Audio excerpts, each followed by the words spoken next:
Kentucky Community and Technical College System Board of Regents meeting. I would like to ask Ms. Young, parliamentarian, to please call the roll. Chair Martin. Here. Vice Chair Hamilton. Here. Secretary Whitten. Here. Regent Cox. Regent Girdler. Regent Hall. Here. Regent Higdon. Here.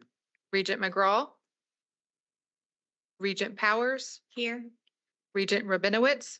Here. Regent Strauss. Here. Regent Stevens. Here. And Regent Sutherland. Here. We have a quorum. Okay, thank you. The minutes have been distributed to all members. Are there any corrections to the meeting minutes for October 31st? Do I hear a motion to accept the minutes as submitted? Okay, we have a motion. Do we have a second? Okay, we have a second. Ms. Young, to conduct the vote. We can do this by consensus. Are there any objections? Right, motion passes. Okay, thank you. Appreciate it.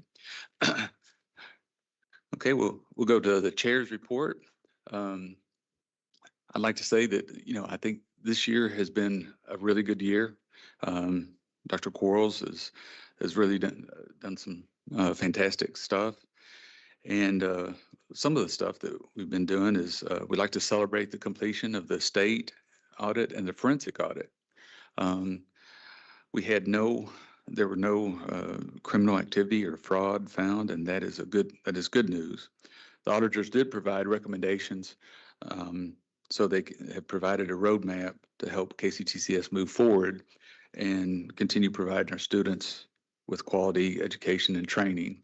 So I do think that we have found some things that we can improve on, but the really good thing is we didn't find any major findings of any wrongdoing or anything out of sorts. So Dr. Quarles and his team has been very busy since our last board meeting, working on pulling together the final SJR report. It's been a long journey, but today is another opportunity for us to put that in place. So it's a chance for all of us to help KCTCS move forward and in the right direction. And as I was saying, Dr. Quarles has really done a lot of really good stuff over the course of the year.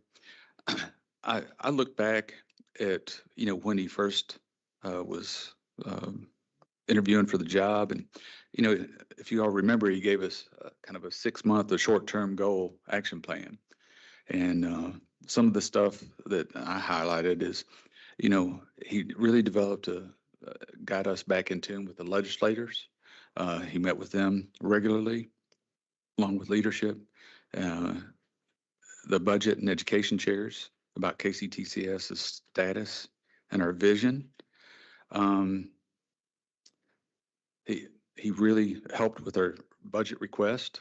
We didn't get everything that we asked for, but we did get more than what we had, so that's a major plus. He's really developed a really good strategy with CPE, with the SJR. That's been a necessity, so I think he's done a great job with that. And he's helped develop consensus with the presidential leadership, the Board of Regents, and the system. So I think you've done a really good job. I wanted to say that because it is December, and he started the job January, so it's about 330 some days into it. I know. I'm not counting. Yeah. Yes. He quit counting a long time ago. So that's the chair's report. President's report.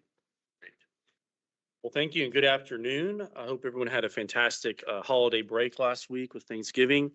And you're right, we're coming up on close to a year on the job. And I just wanted to start off by saying how thankful I am to our staff, to our faculty, those that may be watching today, but also those here at the system office, including our now complete cabinet. I'm really thankful that I get to work alongside such professionals that are dedicated towards improving Kentucky. So thank you for everything that you all do, and especially our presidents who are out there leading their teams across the Commonwealth as well. So thank you for what you do.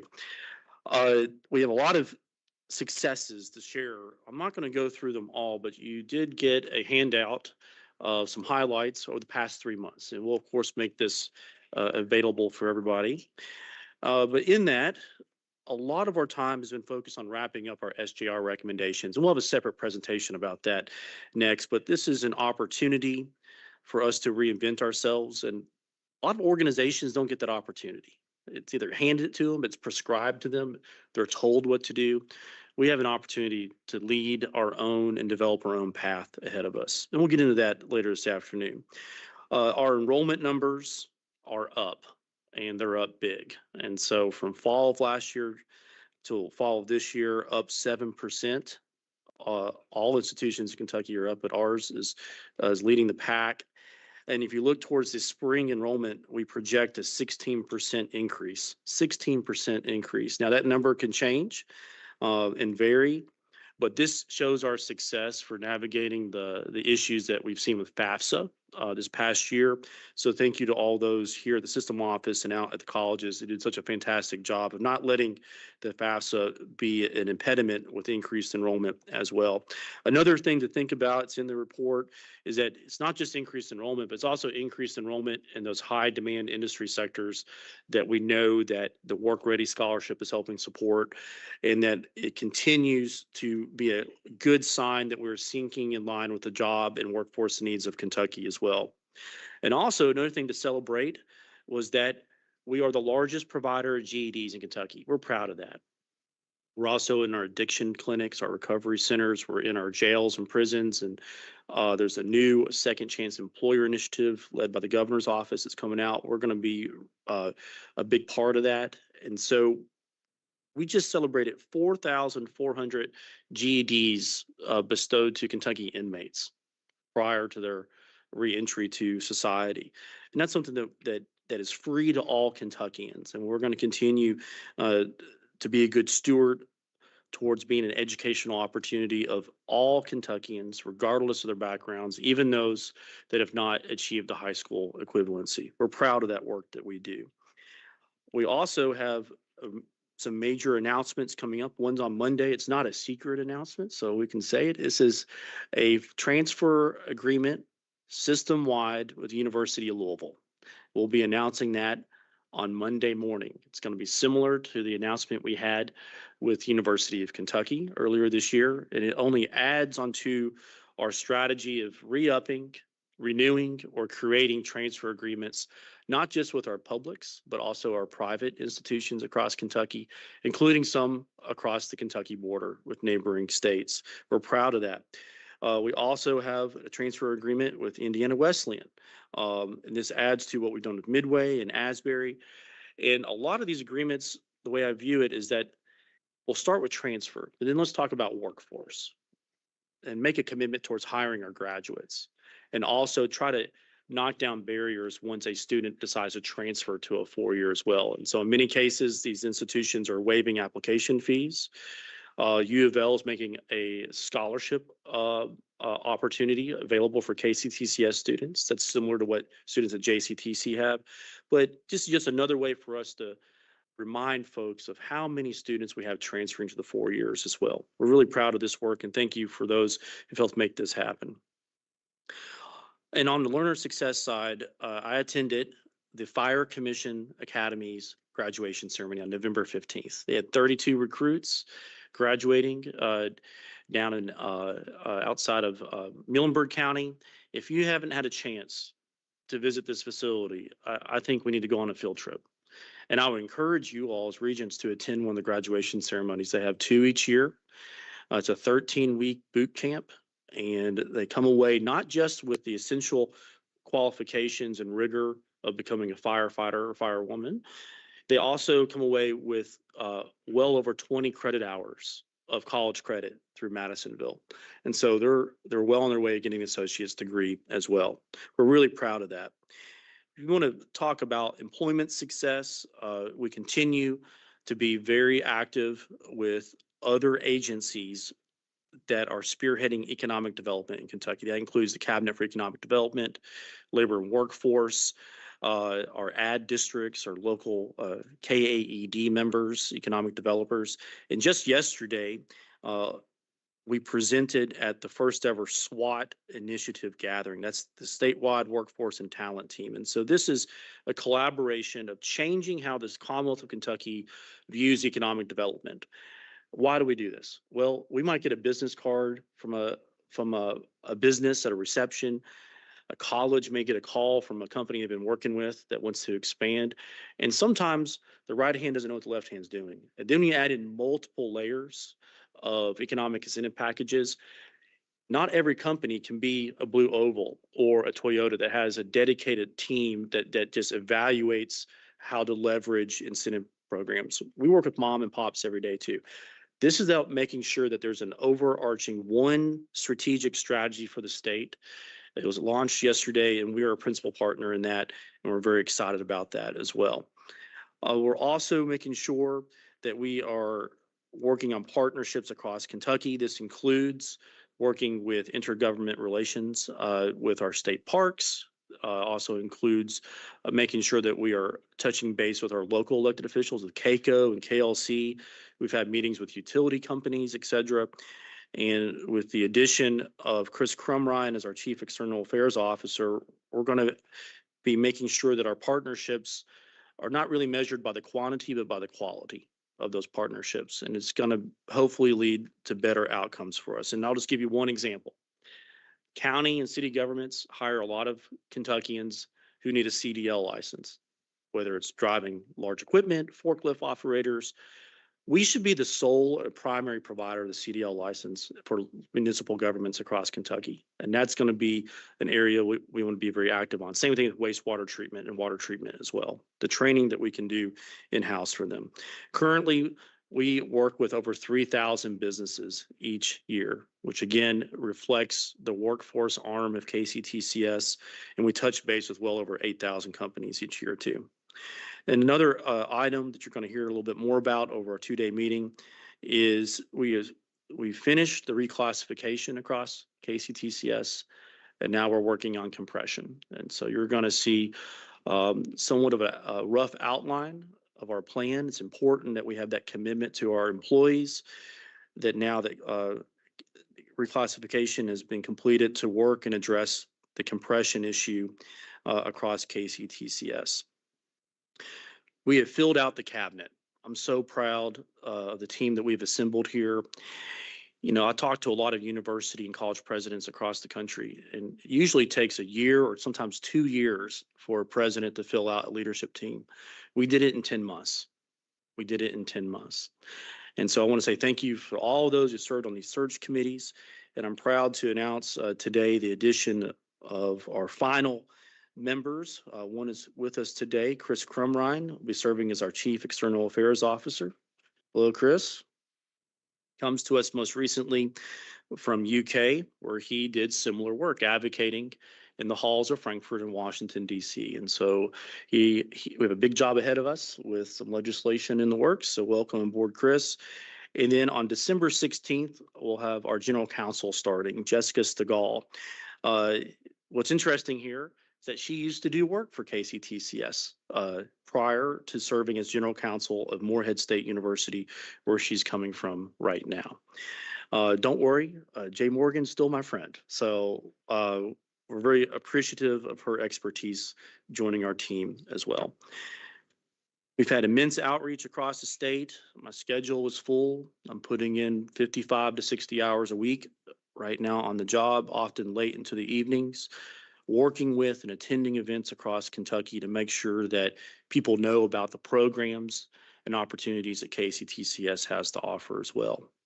We're also continuing to hammer down on the recommendations that you all have prioritized out the Huron study, including space optimization. And as of today, we have about a dozen properties which have been sold or in the process of being sold right now. And we'll address that in SJR as well. We also are being advocates, not just in Frankfurt at the local level, but Washington, D.C. We completed 2 fly-ins this year, and most recently a trip with Dr. Linden, Dr. Brand, and Dr. Jackson, our Eastern Kentucky colleges, to Washington, where we met with Senator McConnell, Senator Paul, Representatives Guthrie, McGarvey, Massey, and Rogers as well. And so we want to make sure that as we advocate for representation in Washington, D.C., that we're also applying for relevant grant opportunities as well. And that's an area that I think that we can do a better job of. And we currently have an application in the works that has to do with the automotive industry and workforce development. We have a lot of positive things going for us. And then finally, on SJR, we've had meetings as recently as this week, preparing the legislature about changes that are likely to occur, as well as keeping the governor's office informed as well with regular meetings. This is an opportunity for us to redefine ourselves, but it's not the only legislative agenda item that we will have. There's talks right now about dual credit. There's talks obviously about funding and facilities, other items that might affect us. And lastly, an invitation to you, our regents, or anybody out there listening, that we know that we have a lot of issues that prevent our students from getting across the finish line, whether it be mental health issues, whether it be financial issues at home. But one of them that we know exists at every college is food insecurity. And so on February 6th, I'll be hosting a fundraiser for our food pantries. And the best part about it is that our lawmakers will be serving food to us. It's called Serving Up Solutions. This will be the 6th year that I've done this. It's a lot of fun. And if you'd like to be part of that, buy a ticket, get a table, let us know. February 6th, Serving Up Solutions, and we'll be partnering with Feeding Kentucky, which oversees our food banks across the state. So in closing, Mr. Chairman, today and tomorrow, I believe will not just be about updates. This is going to be a historic meeting for KCTCS. This is something that we've been talking about for decades as an organization, from what I've learned. But today we have the opportunity to define ourselves. We have been studied. We've had multiple audits. We have cured the most recent state audit. Our forensic audit came back, and we welcome auditors' advice because we will implement ways to prevent this organization from having to go through that again. We welcome this. We have a commitment towards transparency. And I want us to take a moment to say we need to celebrate our victories. And one of the victories is that we completed and cured the state audit. Our forensic came back. You all have had copies of that. We're going to implement this. We know that approximately 80% of our policies at KCTCS are outdated. We have a full-time staffer, Mallory, working on that right now, that we were making continuous improvements based upon Huron, based upon Senate Joint Resolution 98, and now SJR 179. I'm proud of the progress that we've made over the past year. It's a new day at this organization, and you can feel it in the culture. I'm proud of our team. And so I'm going to end my report the same way I started, by saying thank you to you all for your service, especially our new regents. Welcome aboard. But a sincere thank you to those that I get to work alongside of every single day. And that's my report, Mr. Chair. Thank you, President Quarles. Any questions for President Quarles on his report? And Ryan, is this your first official visit or first official meeting other than virtual? Well, welcome aboard. I think we may have said that on a virtual meeting, but welcome in person on board. Glad to have you. Next item is the increase organization success. Dr. Quarles, will you present this item? Yep.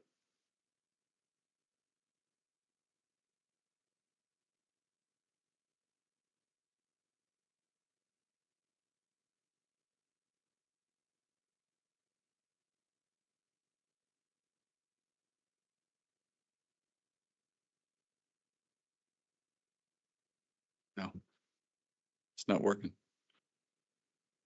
How about now? Yeah. Good. We do have a brief slide presentation for you as we consider the results of Senate Joint Resolution 179. And as we get started, this was mailed to you, a draft, a report nearly 100 pages long. And so I want to say thank you to all those across the system that contributed, whether it be SharePoint Insight, our team leads, those that served across our colleges on our 5 work teams, everyone here at the system office, including PMO, ORPA, our legal offices, and the list goes on for your input. Because we could have hired a consulting firm, could have hired someone with little to no connection with Kentucky to do this work for us. We decided to do it on our own. We decided that an in-house solution, building upon Huron, building upon SJR 98 and the other studies that related to KCTCS would be the best approach. And it saved us money as well.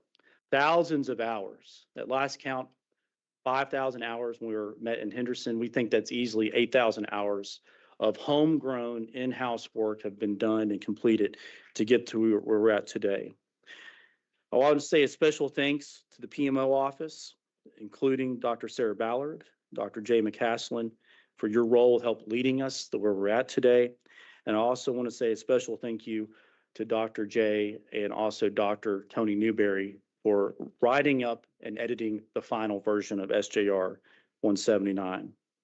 This report, again, incorporates the Huron recommendations, other studies that this organization has commissioned, and other good ideas which have been vetted meticulously from our friends across the system, including feedback from employees, staff, faculty, our presidents, which we met monthly, if not more, to consider the outcomes that you're about to see.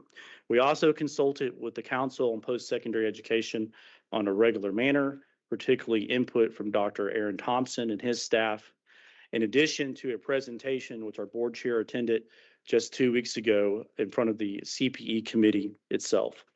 And so we've had 2 specially called meetings just on this topic. We've been hearing about it at our regular meetings. We sent out the copy to our regents last week. And so today's presentation is really a summation of what we've been talking about this entire year. So if you don't mind, we'll go through it real quick. Recommendation number 1, academic programming and training offerings. This really builds upon academic program review that you already see in Huron. And as you can tell, these recommendations include support third-party validation of academic programs, as well as making sure that we leverage meta majors, increase program sharing, as well as making sure that we have program alignment across the system. And this year alone, we have reviewed our academic program offerings, including our credentials, and 248 of those have been sunsetted this year. And so we're making sure that we are revising so we can expand in areas in which we need to, including healthcare across Kentucky. The next recommendation has to do with our statewide KCTCS workforce plan. The timing of this couldn't have been better with the SWAT initiative, again, which just met yesterday, that as Kentucky develops a one approach towards economic development, we need to make sure that we squarely fit into that plan with knowing where our strengths and weaknesses arrive. Again, we need to make sure that people know about what we do. I think that's probably the biggest outcome of the workforce plan, is that we have so much good things going on already, particularly with Jesse Shook's outfit and the workforce solutions team across our state that are already providing upskilling opportunities, customized training for businesses across our state. We do recommend an increase in the trains funding from the Kentucky General Assembly. This funding is usually exhausted by this time this year. And of course, we're on a fiscal year that starts on July 1st. So we usually exhaust that funding. We're going to ask for an increased appropriation of that as well. We also need to make sure that in addition to leading robust collaborations, that we're also making sure that we are studying the labor market of Kentucky. The more data, the better. You know, data often doesn't solve a question. It often leads to additional questions as well. So we need to make sure that we have the ability to better understand the labor market of Kentucky. And again, the SWAT initiative will help us with this as well. And then finally, we need to elevate our visibility and support for career pathways, which would include making sure that we have better coordination with our CTCs, ATCs, K-12, which I'll be addressing our school superintendents next week as well, and for your partners. This also includes making sure that we remind Kentucky about the work we're doing with GEDs, with our incarcerated population, as well as those facing the scourge of addiction, that these are workforce solutions for us as well. I want to say a special thanks to Dr. Fernando Figueroa and Jesse for hosting an external event. This was an opportunity for anybody in Kentucky, any external business partner, employer, to let us know, hey, are there areas that we can improve? Are there things that we can do better? And so we did make sure that we had an external event primarily focused on the employers of Kentucky. The next recommendation has to do with the geographic footprint of KCTCS. Again, something that is embedded and infused with the Huron recommendations. You heard earlier this morning that we're already selling property, but that's not enough. I think that what we need to do is something that KCTCS does not currently have, and that's an official evaluation program of our educational effectiveness. This would include creating a process to evaluate the viability of colleges, campus locations, and other instructional sites for the consideration of repurposing, revitalizing locations, and potential mergers or consolidations which could occur down the road. This is something that's been echoed by the Kentucky General Assembly, and so it's important that as we have this discussion that there is a process in place, and that formation of the process will occur immediately upon adoption of this SJR. The next question is perhaps the most controversial. An evaluation of our accreditation status. Should we remain with a college level accreditation or move towards a single accreditation, which we have seen other systems do? This was a front-loaded question along with our governance package. So I want to say thank you to Dr. Scott Williams for the work that he did on the early phase of SJR, because the recommendations of this really would have affected everything else in the workflow. As you can tell with the printed out copies that you all received, a lot of effort, a tremendous amount of effort was put in to evaluate our accreditation status. It was front loaded. We looked at a decision criteria that I think led us to the right decision. We need to make sure that we minimize disruption across KCTCS. We know that those systems or institutions that change to a single accreditation experience enrollment declines due to accreditation changes.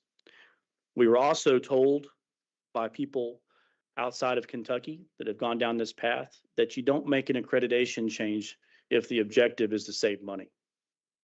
In fact, the Connecticut system conservatively estimated that it would cost $50 million. He predicted more than that for an 8-year-long process of changing accreditation in Connecticut. We made sure we listened. We've also been told by the Kentucky General Assembly to not expect any new money for KCTCS. And so that was a decision point as well.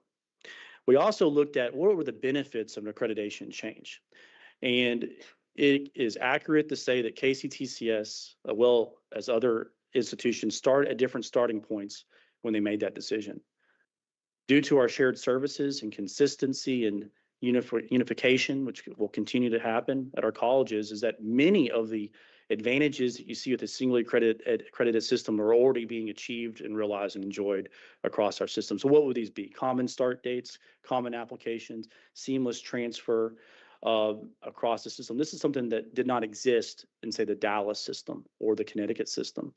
And we believe, our provost and I were talking, we believe that between 60 and 70% of the benefits of accreditation change have already been achieved at KCTCS due to more consistency and shared programming across our system as well. The next recommendation has to deal with governance reform. So break this out into two buckets. One has to do with the Board of Regents. The other one has to do with our current Board of Directors. And so the recommendation is for a full vote for faculty, staff, and student regents. It would not change the voting percentage of what the faculty, staff, and student regent would have compared to the appointed positions. We also recommend a geographic representation, meaning at least one regent from each of the 7 Kentucky Supreme Court districts. This is something that I know Regent James Lee Stevens have talked about quite a bit. The CPE board actually already has this in their statute as well. We see this across other governing boards across state government. We'll keep the number of total votes at 11. Again, 8 appointed, 3 elected by their peers. One thing that I learned while talking to our student regents is that there's not an official way for them to communicate with the 100,000+ students across our system. And so after speaking to both our representatives, I think it's a good idea for us to have a peer team that focuses just on student representation. Each of the college boards has a student on it. So what we would recommend is that they have a monthly meeting, just like we see with peer groups across KCTCS as well. So help increase communication. And guess what? The other student body presidents across the public universities are selected earlier in the year. So we may want to change when their selection occurs so they can be active members with the board of student body presidents, a group that I used to work with while representing students on CPE as well. Back to the government's reform criteria for Board of Regents. There was discussion between 4-year terms, 5-year terms, 6-year terms. The work group recommends 4 years. Now, just keep in mind, this is a recommendation. It is likely to change. It is likely to be transmitted to Frankfurt, and then there'll be different iterations and opinions. And so when we look at the government's reform, I know this is an area that has actually dominated our discussion at our Board of Regents meeting. Remember, this is just one aspect of a larger package. Moving on to the Board of Directors, with input from CPE and their members and our team, we'd like to change the name of our Board of Directors to College Board of Advisors to more accurately reflect their function and purpose. They would retain their duties, but also we feel that there needs to be more regional collaboration. So we would like for the Board of Advisors to meet with neighboring Board of Advisor committees at least once a year to reflect the regional needs of Kentucky as well. We also became aware of and know that sometimes we have quorum issues. Sometimes that our presidents who lean on their college Board of Directors may need to have more flexibility with the selection of members that serve in this capacity. And so we propose eliminating the nominating committee process just for the Board of Advisors, not the Board of Regents, so that we could have better opportunity for quorum and selection of community leaders across Kentucky. We also need to make sure that our student groups have the support capacity they need, including, again, meeting once a month with students. The next recommendation has to do with our funding model and adequacy. Due to the work of Dr. Phil Neal's work group, we know compared to other states, our peer institutions that do not get that third component that a lot of community colleges get, which will be local taxes. When you look upon those 20 or so peer institutions, we do not have the same level of appropriation the other states have. But we're doing the best with what we got. And so, in my opinion, the last item on this slide perhaps is the most bold recommendation that comes out of Senate Joint Resolution 179.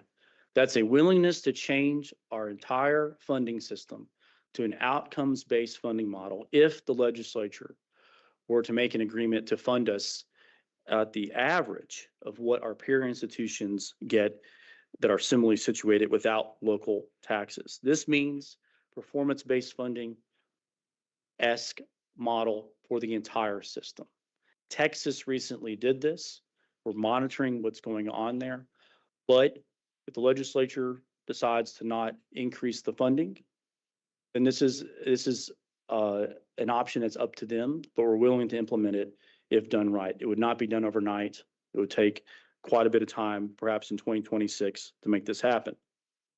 It also allows the KCTCS president and future presidents the ability to run the system office at their discretion. The next recommendation has to do with tuition rates and a commitment to affordability to our students. We know that the Work Ready Scholarship's working. We exhaust that every year.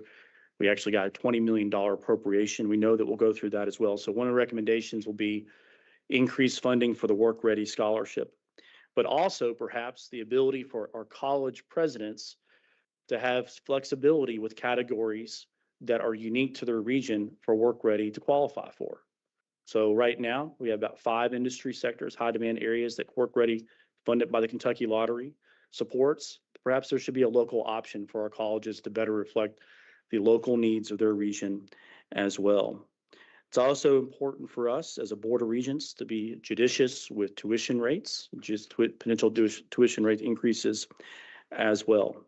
The next recommendation has to do with our personnel systems. As you all know, our HR team gets to work with 4 separate employment systems, personnel systems across KCTCS. Why do we have 4? You all know the history, bringing together from multiple agencies together. Of our nearly 4,000 full-time employees, 80 of them are in the other 3 personnel systems. And we listened to the feedback of our KCTCS team members across Kentucky. And this is the area that we got the most feedback from. And we listened and we decided to not make any changes to the personnel systems across in terms of merging them into one in that respect. The next recommendation has to do with dual credit. This is an area that if Aaron Thompson was here today, he says, I can understand where you're coming from, but we respectfully disagree.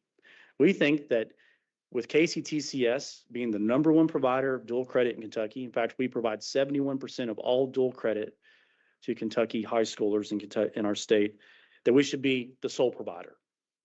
It's an area of growth. It's a strong area of enrollment growth for many of our colleges. But we do know that there's a bigger conversation in Frankfort about the future of dual credit, not just with the publics, but also the privates as well. I decided that we're going to back our team recommendations and say, yes, we can be the sole provider. We know it's probably unlikely to change, but I think this helps start a conversation about the future of dual credit in our state, including the recommendation of making sure that the state law says 50% reimbursement instead of 1/3% reimbursement as well. The next to last recommendation has to deal with transferability. In Florida, there's a common course numbering system. So if you enter a public institution in Florida, the classes are the same wherever public institution you go to. We decided if you really want to get down to making transfer a priority, one that where you reduce the number of issues that prevent students from transferring credits, we should have a common course numbering system in Kentucky as well. CPE, again, respectfully disagrees with this, and that's okay. But we want to make sure that we get it out there that we are focused on this issue. The last one is my favorite recommendation, has to deal with looking at outdated and antiquated laws of Kentucky. And we've identified 17 statutes that we believe should be revised, repealed, or substantially changed. A lot of this has to deal with wording that was created back in the 1997 House Bill 1 legislation that we feel is antiquated or serves no purpose. We've been asked by the General Assembly to continue to look at regulation review as well. And there are some additional recommendations that didn't quite make it in the SJR, but we felt strongly about. And these are some notable aspects of that. And adjustments to the Key Scholarship. For those students that 5 years after high school graduation have yet to go to college, they're no longer, the Keys money is no longer available to them, even though they may have never tried or attempted college. We think that given the fact that around 1/3 of our students are adult learners, that they should have access to that Key Scholarship as well. We also believe that there should be a mandatory FAFSA completion upon high school graduation. Kentucky leaves on the table $58 million a year of money that could have come down from the federal government just because the FAFSA was not completed. We also have a recommendation on debt collection with the Department of Revenue, as well as the ability to have bonding authority and the ability to use P3 opportunities. These are financial instruments that the public four-year institutions currently have, but we don't. Give us the same ability as the other public 4 years, even if we don't choose to use them. So what's next? We're going to divide our recommendations out into 4 buckets. Bucket 1, changes to Kentucky revised statutes. Bucket number 2, regulation changes. Bucket number 3, internal policy changes, which we're already doing right now. And the 4th bucket is we don't know what to do with it yet. And so that's the next step. After today's meeting, we'll be presenting to the Interim Joint Committee on Education on Tuesday, along with the other 2 SJRs, which were asked to be completed by the end of the year. And so you all are more than welcome to attend that meeting at 11 o'clock on Tuesday as well. And as I conclude, Mr. Chairman, this is a recommendation. As a former legislator, I had the opportunity to vote on a lot of pieces of public policy in Kentucky. And it was rare to have a piece of legislation where you agreed with 100% of what's in it. So I'm asking you to do something that can transform this organization, celebrate the 25 years that we've had, but set us up for the next 25 years. The changes to the law, unless an emergency clause is put in the legislation, will not go into effect until next summer. It will not affect the terms, especially for our students serving this year. So what I'm asking you to do is think about the good in this policy recommendation. Even if there's an aspect, one or two things you may not be enthusiastic about, it's about what's good for this organization and what's good for the Commonwealth of Kentucky. We will start implementing this as soon as you all give us an endorsement. Thank you, Mr. Chair. We're happy to answer any questions. We'll have to call upon our teammates for questions as well, to answer questions. Thank you, Dr. Quarles, and thank everybody that was involved in compiling this, the recommendations, both the staff, the cabinet, the PLT, Board of Regents. We've all had our comments and input, so thank you Yep. on our behalf. We're happy to entertain Questions? any questions. Discussions?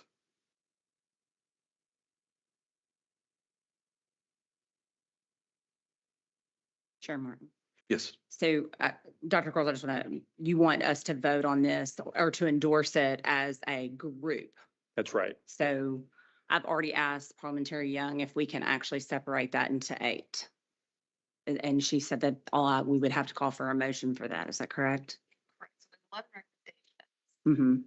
Do you want I'm sorry, 11. I don't know why I said Okay. 8. I apologize. Yeah. you want to vote on each of them individually or one in particular? One in particular, number 5, please.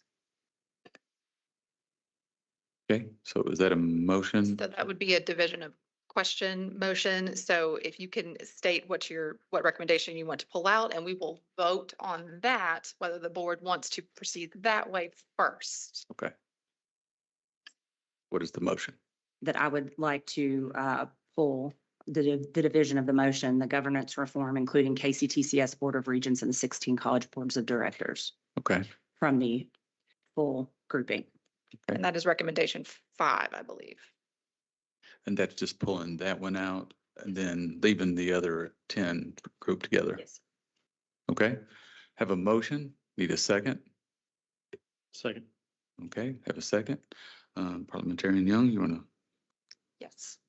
Chair Martin, to, no. Vice Chair Hamilton, No. Secretary Whitten, Yes. Regent Hall, Yes. Regent Higdon, No. Regent Powers, Yes. Regent Wabinowitz, No. Regent Schaus, No. Regent Stevens, No. Regent Sutherland. Yes. Okay, the motion does not pass. Okay. So we'll go to the original, I guess, recommendation to accept the 11. Any more discussion in regards to that? Okay, do I have a motion on the floor to accept the recommendations, the 11 recommendations put forth to us? Have a motion? Need a second? Second? Regent Stevens, is it second? Yes. Regent Stevens, second. Okay, you can call for the vote. Parliamentarian Young? Okay, Chair Martin, Yes. Vice Chair Hamilton, Yes. Secretary Whitten, Yes. Regent Hall. Yes. Regent Higdon, Yes. Regent Powers, Yes. Regent Rabinowitz, Yes. Regent Schaus, Yes. Regent Stevens, Yes. Regent Sutherland. Yes. Okay, motion passes. Okay, thank you. Appreciate it, Dr. Quarles. Thank you. Motion is moved. Update on facility support. we'll ask Andy Casper, Assistant Vice President of Facility Support Services, to present.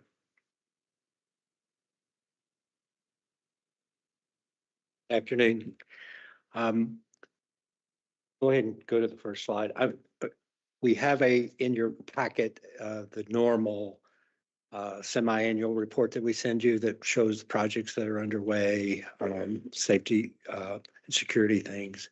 So I'm going to spend a little bit of time just talking about what's been going on in facilities over the last year, take you on a little field trip to go look at some of the projects we have underway, and then close up with some other key things. The slide I have here has a whole lot of little balls. Those balls have been in the air for the last year. We've been through a transformational process of opting out of the finance-led capital management system into our own, as well as addressing other Huron study opportunities and going forward. So I tried to put together a list of everything that we have looked at, changed, expanded, modified, made better in some way, but the list was too long. So I now have just 28 balls on the board that shows you the major things that we have undertaken. Of course, the capital management system is going to make us more flexible, make us able to save money. We've been through this with you guys before and talked about that, but we're doing some other things too.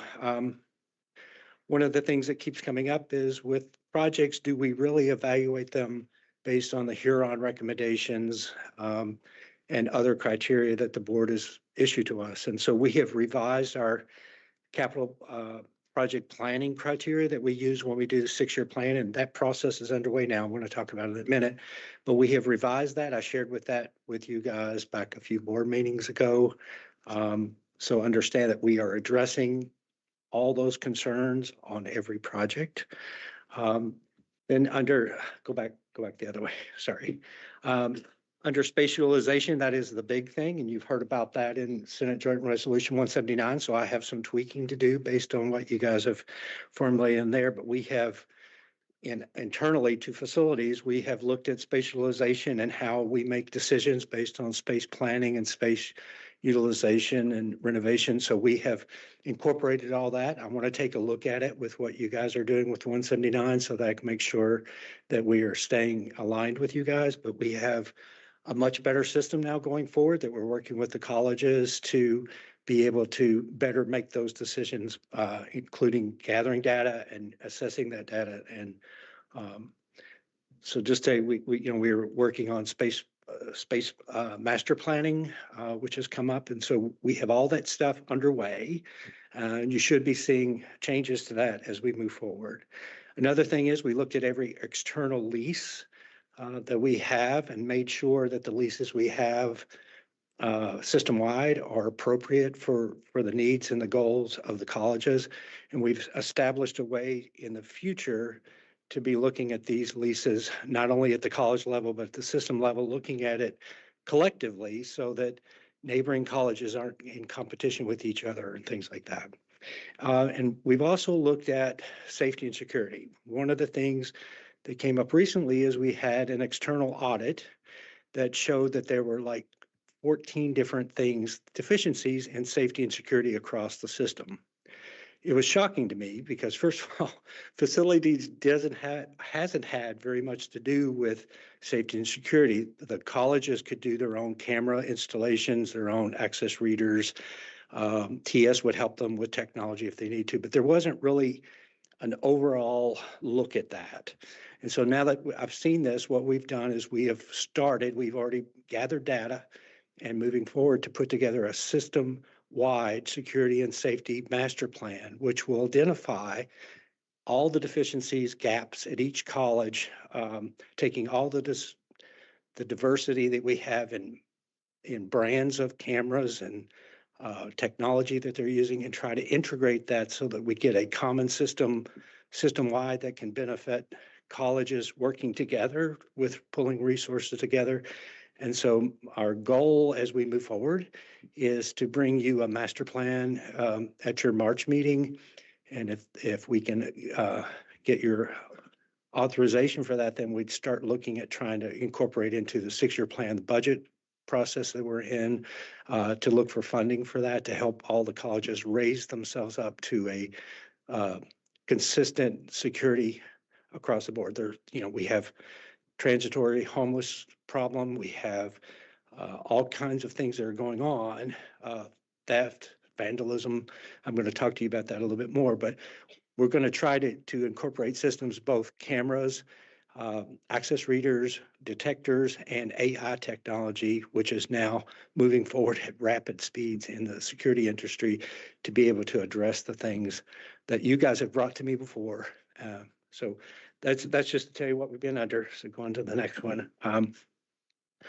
You also asked about the planning process. And so we are currently in the 6-year planning process. It actually starts in October of every even numbered year. And the projects are approved by the legislature and funded by the spring 2 years later. So it's a long process that we're going through. On the right side of the screen, I have the planning process. So you can see the dates that we're going under. We're at the very beginning. My staff and I have worked with colleges. They put together their proposed projects. We've gone and met with everybody but 2. We'll be doing that shortly to review those with them and strategize about how we move forward, how we incorporate projects, put them together, come up with costing for those. And then we will take those and in January, apply a 10 category weighted system. And I'm going to talk about that in just a second. And we score each project individually, not comparing project to project, but individually to find out its validity and its value to the system, the Huron study recommendations, the CPEs, goals and objectives, the legislature, how likely are they to approve something? And so we weight and score each project that way with a committee internally. And then we present that to Dr. Quarles. He takes it to the PLT. They do their review of that. It comes to you in March, and that becomes our 6-year plan that we take to the legislature. So in talking about that, I know it keeps coming up that you guys ask me every time I present a project to you, have you looked at this using Huron recommendations, and are you thinking about those things? Our new system that I've put together and shown you takes 10 categories. Number 1 is asset preservation. These are weighted scores. Within each of these blocks, there are other questions and evaluations that we do to score within those blocks, and then they're weighted. So a project, if it was the perfect project, could get 740 points or something like that. Nobody will ever get that many, but when you do that, then you end up with each project evaluated independently in our discussions with the college and system-wide, looking at it holistically. We rank projects by that, and then we have a full system ranking that goes forward from that. So just to let you know, we evaluate that right up here at the beginning. We're doing that right now. It will go through a certain number of iterations as you move down that schedule, gets evaluated over and over again, so that before the project becomes in place, we have looked at it numerous times with all that criteria. Okay, go on to the next. I'm going to tell you about the kind of funding that we have right now. In 2022-24, we had $206 million that we used of asset preservation funds. We touched every college multiple times. We, in fact, accomplished every project that was on our budget request from 22-24 that had any possibility of being qualified as asset preservation. We also did a number of projects since then to utilize that money. I still have some money left over. I still have some projects underway, but we are making a tremendous impact at every college, basically every campus, with that funding that the legislature gave us. They also gave us $151 million worth of line item projects or restricted fund projects that we undertook in the 22-24 period. So coming forward, we started in July 1st with the 24-26 biennial budget. We didn't get as much asset preservation money. We got $71 million split over 2 years. Every college will have at least one project. They will be focused on life safety, security, HVAC, so we can save energy. They're focused on those kind of things that you directed us that you would like to. We brought those to you previously. We also have $61.8 million in line item projects that you approved for us to do, and the legislature approved those with state funding or with restricted funds. And then with Senate Joint Resolution 179, which you just voted to move forward with, there's $90 million tagged in there that we will try to achieve 3 significant projects that will address the goals and objectives of 179 and start moving us toward mergers and consolidations and better space utilization. So all in all, we're right now, at this moment, we're dealing with $579.9 million worth of stuff that's going on at the moment. Okay, so now I'm going to take you on a tour really fast. I'm going to try to speed up a little bit, but take you through some of the projects and just let you know what's going on. This is at Hopkinsville Community College. If you are a student going to Hopkinsville, the chances that you will spend time in this building is like 99.9%, right? Every student goes in here. This is where the bookstore is. This is where the library is. This is where major classrooms are. This building was last renovated roughly 30 years ago. So it's about time we do a facelift. So we're not only doing a facelift, we're improving, we're changing out the roof, we're improving HVAC, we're improving technology in the classrooms. This will make a tremendous significant impact at Hopkinsville. The next is over at Bluegrass Community College. We inherited a building when Eastern State Hospital was taken away, and we went there. It's the administration building. It's on the historical register, so we'll always have that building. The president's offices and those have been in there for a while, but they really aren't really, the building's not really suited for that. So we are renovating that building, which is the little piece you see over the columns. That's the building we're renovating the inside of and making that building usable for administration. Another thing that came up at the college is that they have no meeting space. If you want more than 50 people in a meeting, you can't do it at Bluegrass.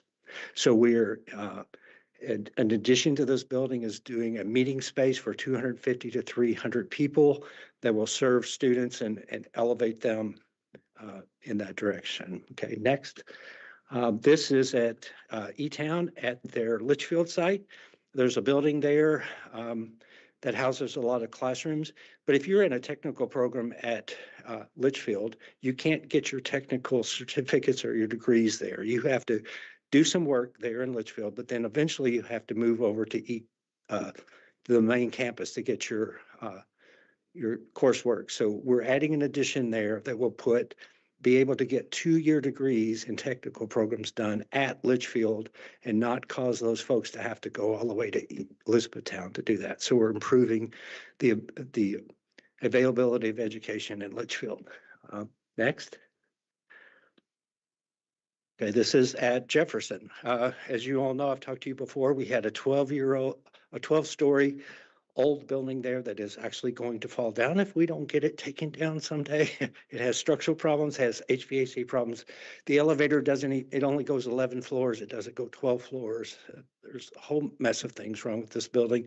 We did a study, found out it was more economically feasible for us to build a new building in its place. So we are doing that now. It's a science building. It will elevate Jefferson's ability to teach science on their main campus exponentially. We'll be followed up with a second project that it's already been approved, and we're under design now to take down the tower and build a classroom building back there to finish out that main campus. Next, this is at Elizabethtown. This is phase 1. The occupational technology building houses all the HVAC, diesel, automotive, carpentry, all those programs. This is the first project of that, which is adding an addition to the building to pick up some things that we need in order to be able to complete a renovation of the entire building. The second phase of this has also been approved by you guys in the legislature, so they will be renovating that building. Actually, the OTB building started out in 1960s as a vocational school and got added on later in the 60s, got added on in the 70s, got added on in the late 70s, got added on in the 80s. So it's about a football field and a half long of old buildings. So we're renovating all that and bringing high tech into there. And as you know, in Elizabethtown, because of the economy there, the need for additional technical programs and more advanced training is necessary. And so this building will accomplish that. Okay. Next is at Madisonville. One of the big things at Madisonville is aviation program. We've renovated. This is an actual photograph instead of an artist rendering because it's finished. This is the aviation hangar there that we renovated and made it more appropriate for the maintenance of these airplanes. Next door to this is a classroom building that we use that has simulators for flight training. So if you're interested in learning how to fly, Madisonville is now the place to go. Next, this is in Bluegrass again. Their dental, cosmetology, and testing facilities they're forward-facing things. If you're a private citizen, you're more likely to go to these programs to get some dental hygiene work done or get your hair did or whatever. And so we're bringing all those programs together at the Newtown campus into a new building there that is going to expand each of those programs, which are in high demand, and provide the students with the technology that they need for those programs. Next, almost finished. This is at South Central. Buildings A and D, again, Dr. Neal has done really well before he came here, did really well in taking care of those buildings over the decades without any renovations, and now they need renovations. And so we're working with Dr. Justice and those folks there to renovate those two buildings. This is the first of many renovations that we need to do there. Again, this is a building very critical to the mission of the campus. And so we're doing a major renovation there. Next is back at Bluegrass. We have a 4-story classroom building that was a line item project approved by the legislature's $58 million project. It will bring additional high-tech classrooms, student services, collaboration areas, and those kind of things that are necessary for that campus to become a high-level campus as it competes with UK and Transy and all those things. So students will find this building most beneficial to them as they try to continue their coursework at Bluegrass and not have to go elsewhere. Next, this is the Fire Academy. I have to get the Fire Commission in there. We built the Fire Academy building, which is a classroom building that they use to train firefighters throughout the state and other states. We're just now finishing up a fire tire, which now they can practice, they can set the building on fire and practice going in and out of fire there. This is being completed this month. We have a new dormitory and a maintenance facility that is just getting underway there. So we're starting to round out the National Responders Preparedness Center, which will become a state-of-the-art center for firefighters to be trained, not only for Kentucky firefighters, but adjacent states. Next. I wanted to bring this one up. This was finished earlier this year. This is the Glendale project. The pictures I have of students there is the first cohort of students who learned how to make EV batteries. With that new manufacturing facility coming online in January, we've now educated over 1,000, or actually probably much more than that now, students who are now into the battery making business. And so you're going to see Glendale take off like a rocket, just like Georgetown did before. But these are all things that we're involved in facilities, and your approvals and your help with this is what makes all these things happen. So you can see we're improving students' services at every part of the state. Okay, go on. Okay, now I want to just talk a little bit about asset management. Trying to go fast. We've, as Dr. Quarles said, we have done 22 property transactions that are for this year that are taking care of some of the low-hanging fruit of buildings that we really didn't need anymore or needed to dispose of. Now we start looking at the ones that are a little bit more complicated to figure out if we need to get rid of the buildings or if we need to do something with them. And we have established in place systems to try to do that. And as I said earlier, we'll look at Senate 179 and see how we need to incorporate those into what we're doing. We have part of that is looking at space utilization. And, you know, in the past, the way we always looked at space utilization is how many students do I have in a classroom at any given hour, right? That's all space utilization was. But space utilization is really more than that.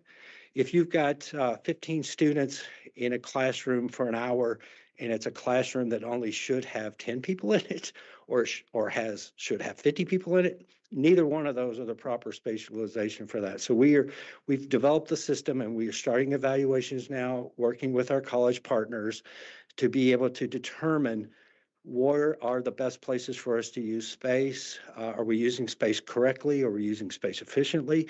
Is the space in the condition that we need to have it in order for our students to be successful?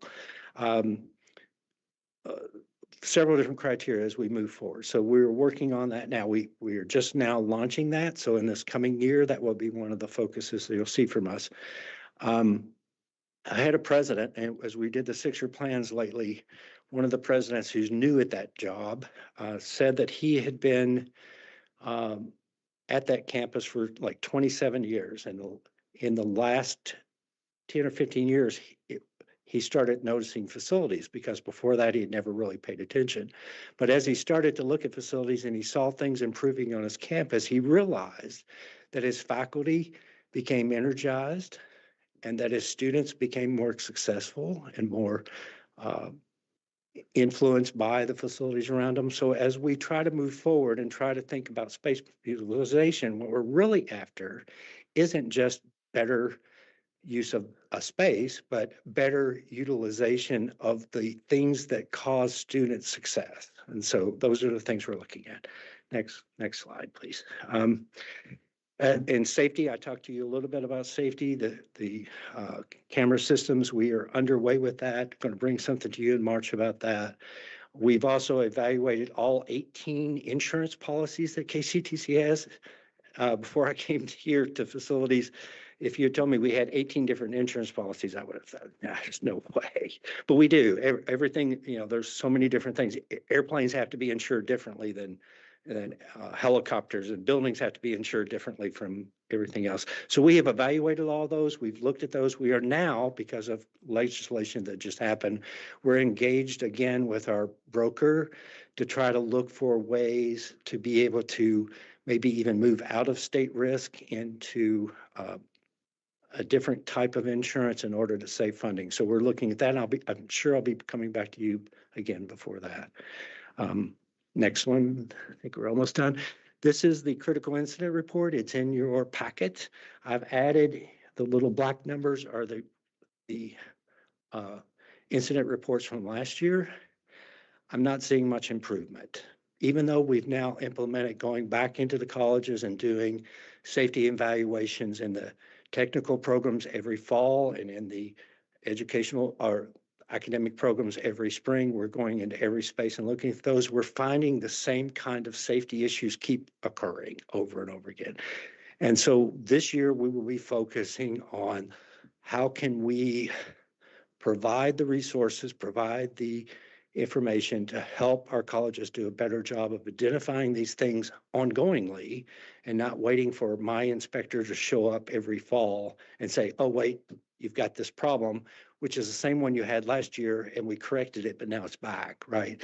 And so we're going to try to really incorporate a better use of that going forward. There's that. Okay, next, I think we're almost done. This is energy conservation. And as you can see from 2015, when we started trying to save energy here at KCTCS, we've saved $20,187,995 better than we would have, even including rate increases, right? That's a calculation. It's not pure, here's how much you save. That's a calculation. So even with energy things on the rise, we've been able to save that much money.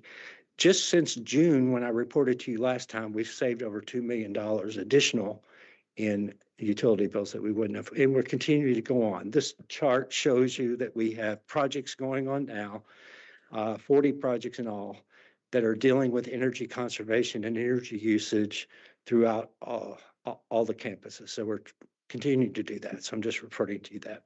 And I think that's it. Yep. Any questions? Yes, ma'am.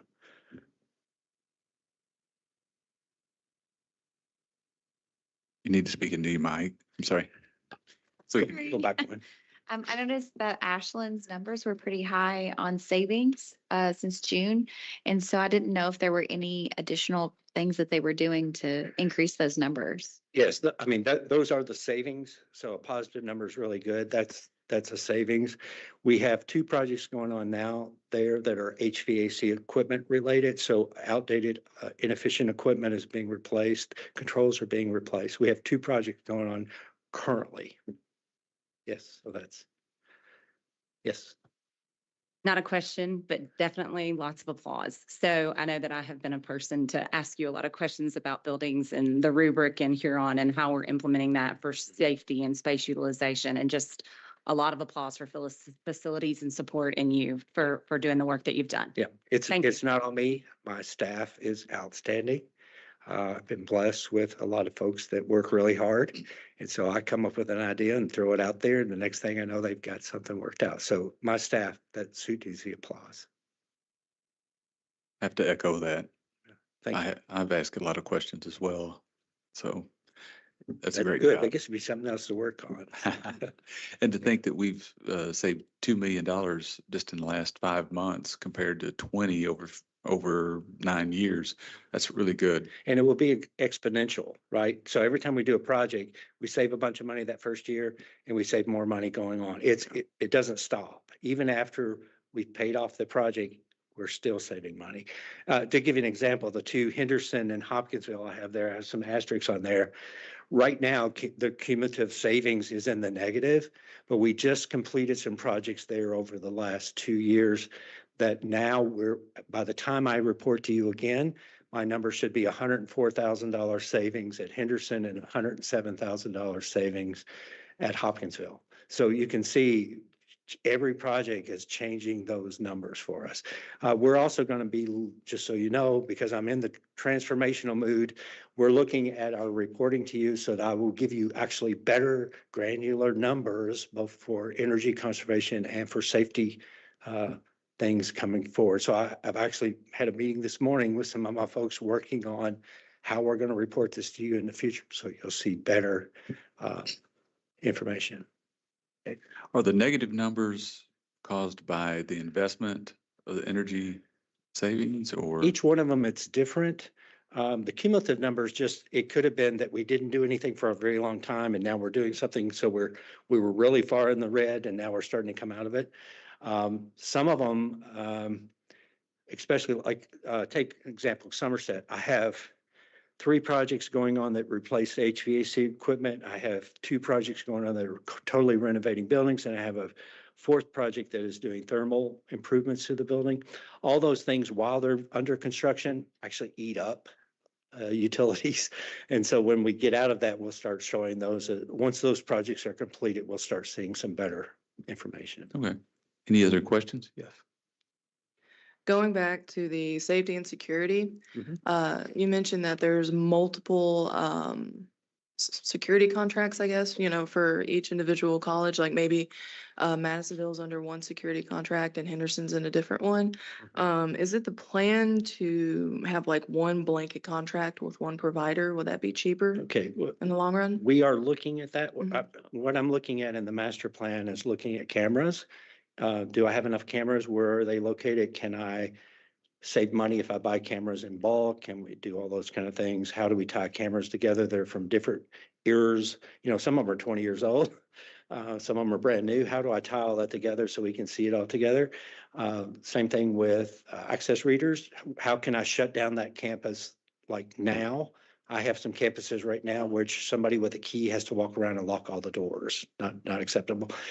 As far as manpower is concerned, some of the colleges have a security staff on hand that can take care of things and they don't need a contract. Some of the colleges don't have that resource and they have to have a contract. So we're going to look at how is that best? Should we manpower those up ourselves or should we do contracting? And if we do contracting, do we get an advantage from doing them as a group? Because we're statewide, doing it as a one group, one security company is probably not the most economical, but we're going to look at that. So we're looking at that and I'll have an answer in March. Okay, thank you. Okay. Yes. Couple comments. Again, thank you for what you and your team do. I mean, we have a lot of property, a lot of buildings, transformational mood. I like that. There's other things that this discussion may lead to on our funding. Performance-based funding. One of the components is the more square footage you get, the more money you get. But at the same time, we're being asked to reduce our footprint. And so we're communicating that with our legislators and say, we need to tweak that policy. If you're going to incentivize others for more square footage, but you're asking us to reduce, we need to have that change for us. We've gotten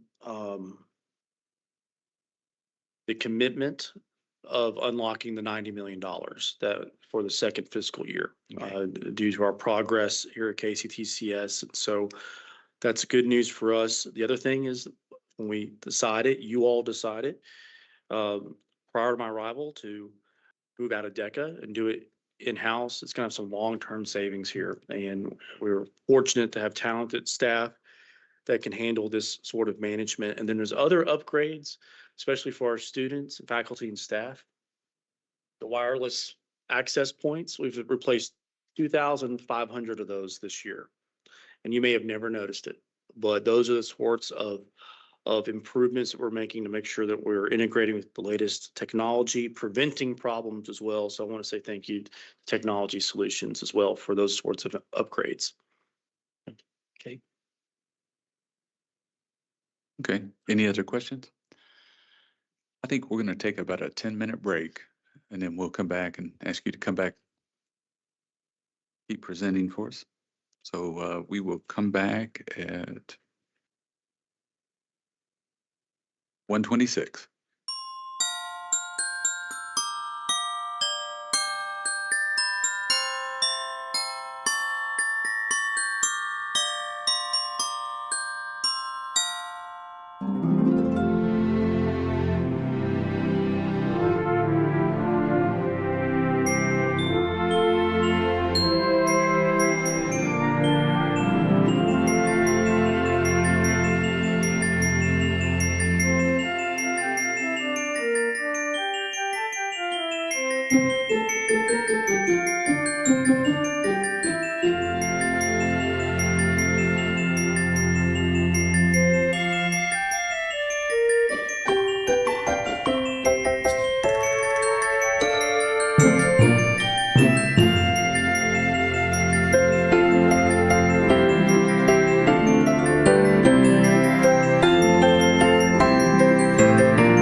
Okay, we'll ask Andy K. Spire, Assistant Vice President, Facility Support Services, to present the next item.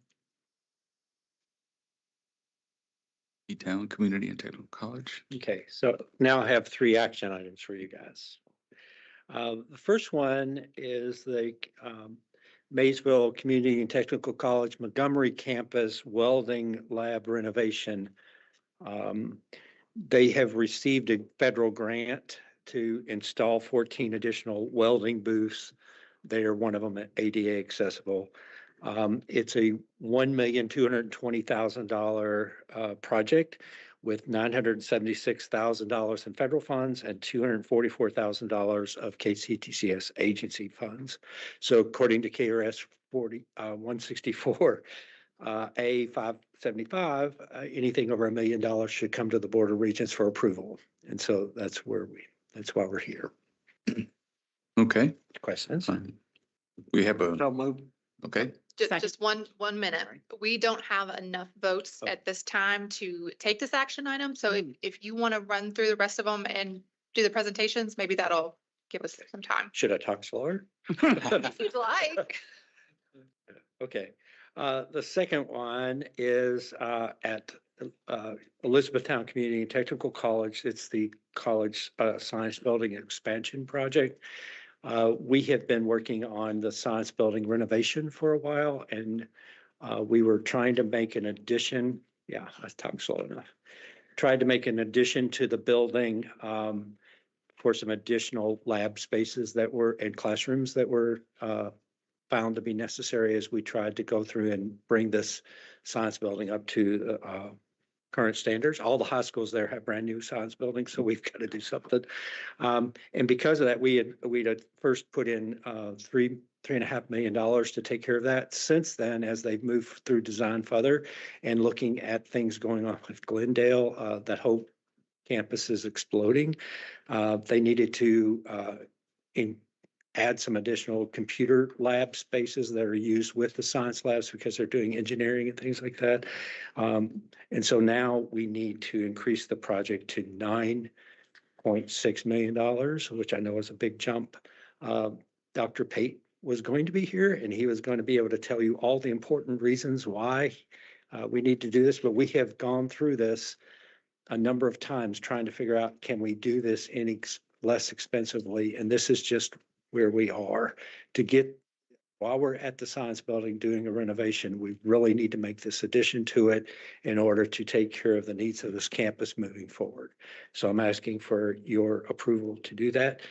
Justin Pate has identified KCTCS agency funds at his college to take care of this. The third item is also at the Elizabethtown Community Technical College. This is at the Litchfield campus. That's one of the pictures I showed you earlier, was doing an addition there that will allow 2-year technical program degrees to be obtained from Litchfield. We just recently bid this project. It was a $9 million project. It came in $1,350,000 over budget. We had very good bids. Wide variety of contractors bidding it. We had already done value engineering before we got to this point, so there's really not anything to do. On this one, as for the funding, we are asking the Finance Cabinet Secretary to dip into capital construction contingency funds that she holds on to fund this additional project. So this would not be money coming from KCTCS. If we don't get that additional funding, we will have to drop back, do some redesign and try to rebid this again in the spring. So there, I'm just asking for your authorization to continue on that path contingent upon getting that funding.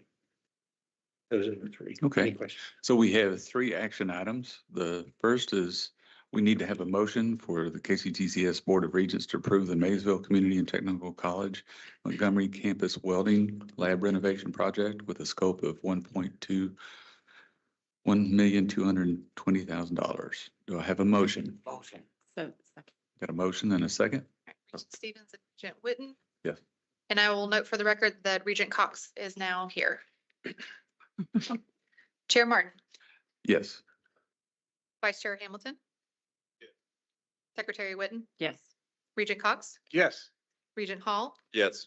Regent Higdon, Yes. Regent Powers, Yes. Regent Rabinowitz, Yes. Regent Schaus, Yes. Regent Stevens, Yes.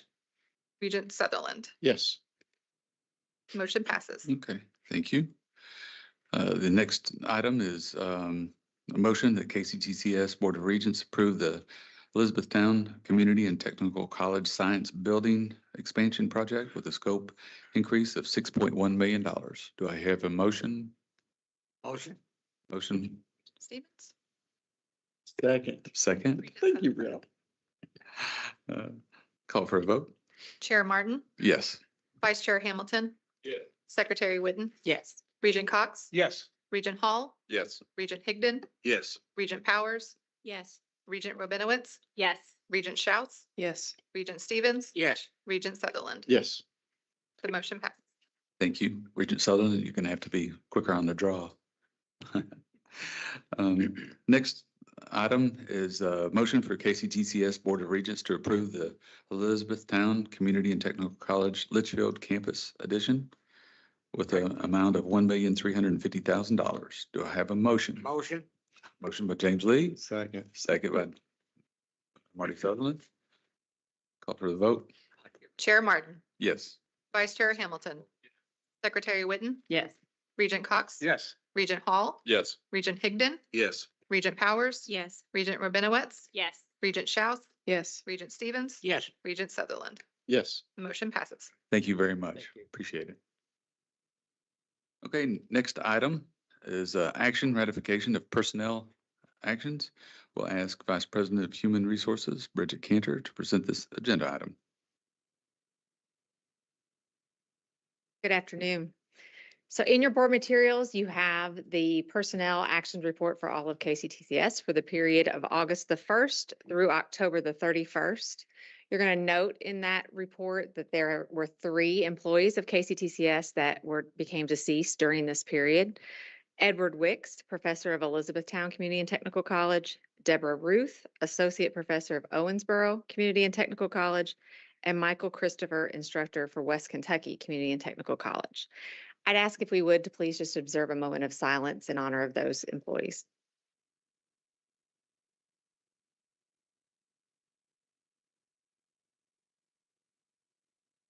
Thank you. Are there any questions as it relates to the personnel action report? Yes. Actually, when we were looking at the, sorry, got to get back to my screen and I should probably put my glasses on.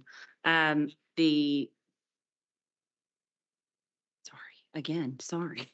It's basically the resignations of the faculty and staff. Mhm. And just if we could kind of maybe get an idea of the exit interviews. I know we're doing that now, Mhm. really making sure we're doing that. Mhm. So did they give any indication of why they resigned? So not specifically like those individual employees, but as a whole. So the themes that we typically traditionally, not surprising, we've had this conversation a lot. Better opportunities is one. So, and oftentimes tied to that is where the compensation piece comes into play there. Most frequently, that's what that is. It's better opportunities.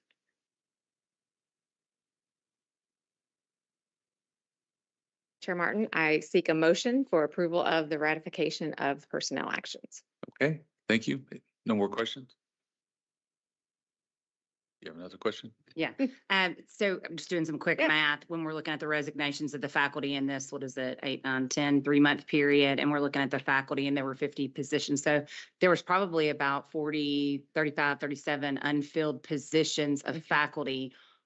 What disciplines are they in? Who needs faculty? Why can't we find them? What's going on there?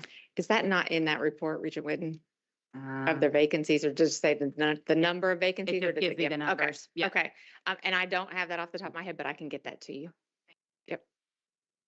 Okay, thank you. Do I hear a motion to accept personnel actions? So moved. So moved. Second? Second. We have a second? Regent Powers? Chair Martin, Yes.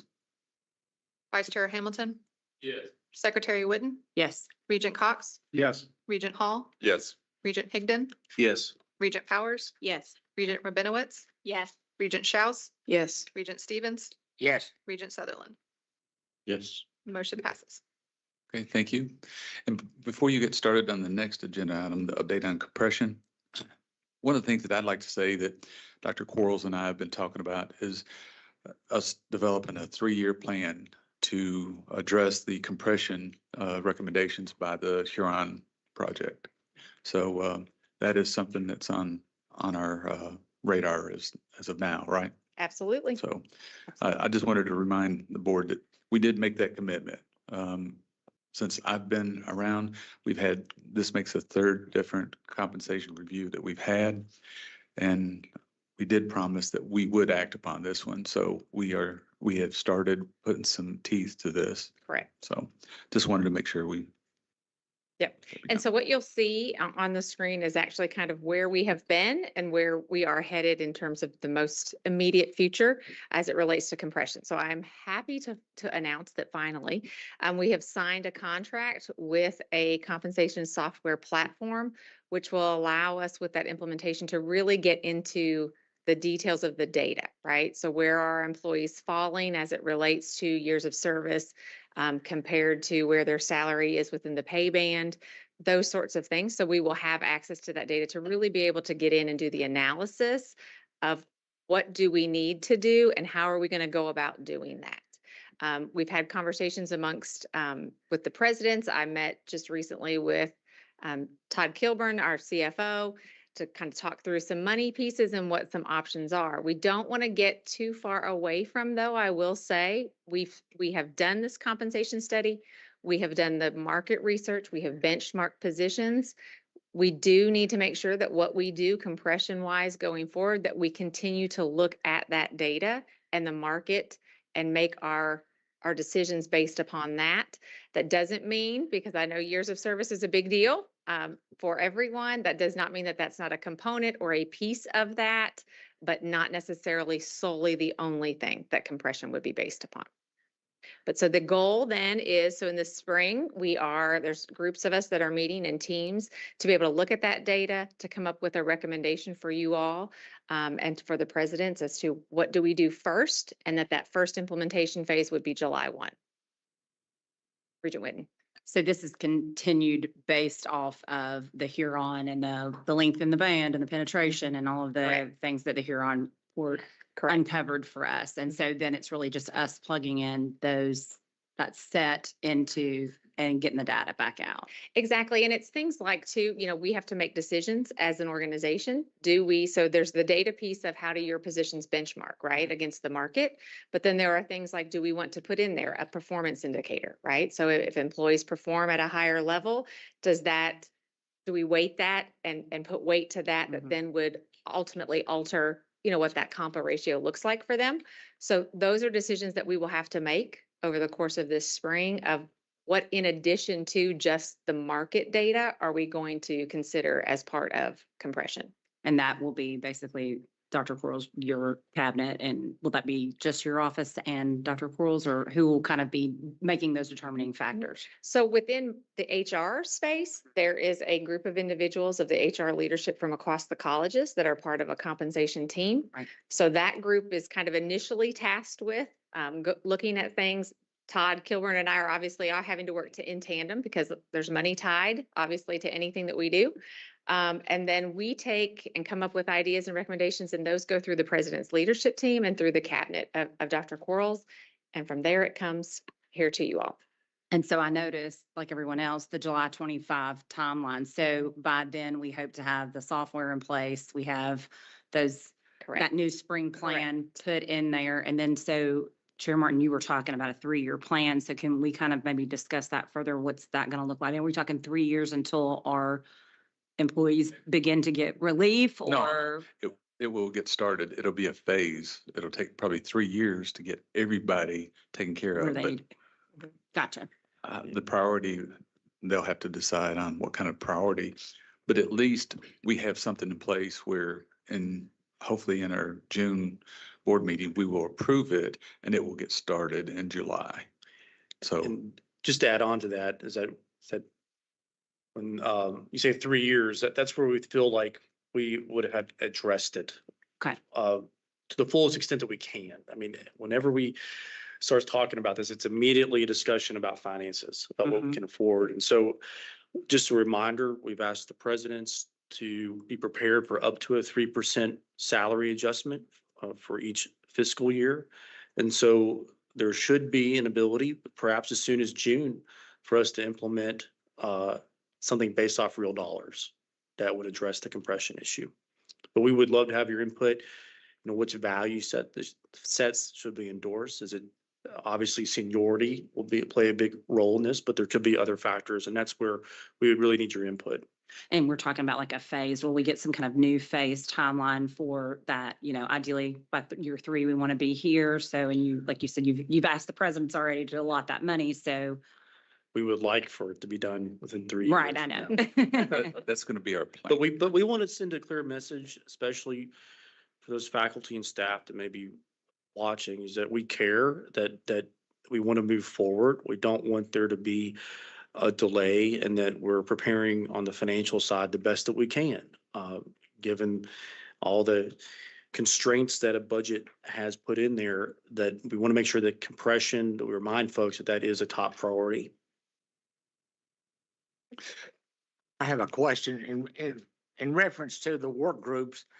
In the timeline, I'd like for at some time, as these are being decided on, move forward, or so that there's a workshop with the board, or the board has input, so that basically when it's brought to us, at least we're aware of it, and we have a lot of questions. If we have questions, they're answered, and we have a much better product. So I would certainly, and I don't know what that's stage of the process is, but it not only needs to be the board members that would like to serve, but college presidents and finance people, that so that we can answer a lot of questions before we get the final report. Thank you. Thank you. Well, I would think that our first board meeting in next year, we would have kind of the backbone, hopefully, of a plan, because Dr. Quarles is already working with PLT and the cabinet in regards to that.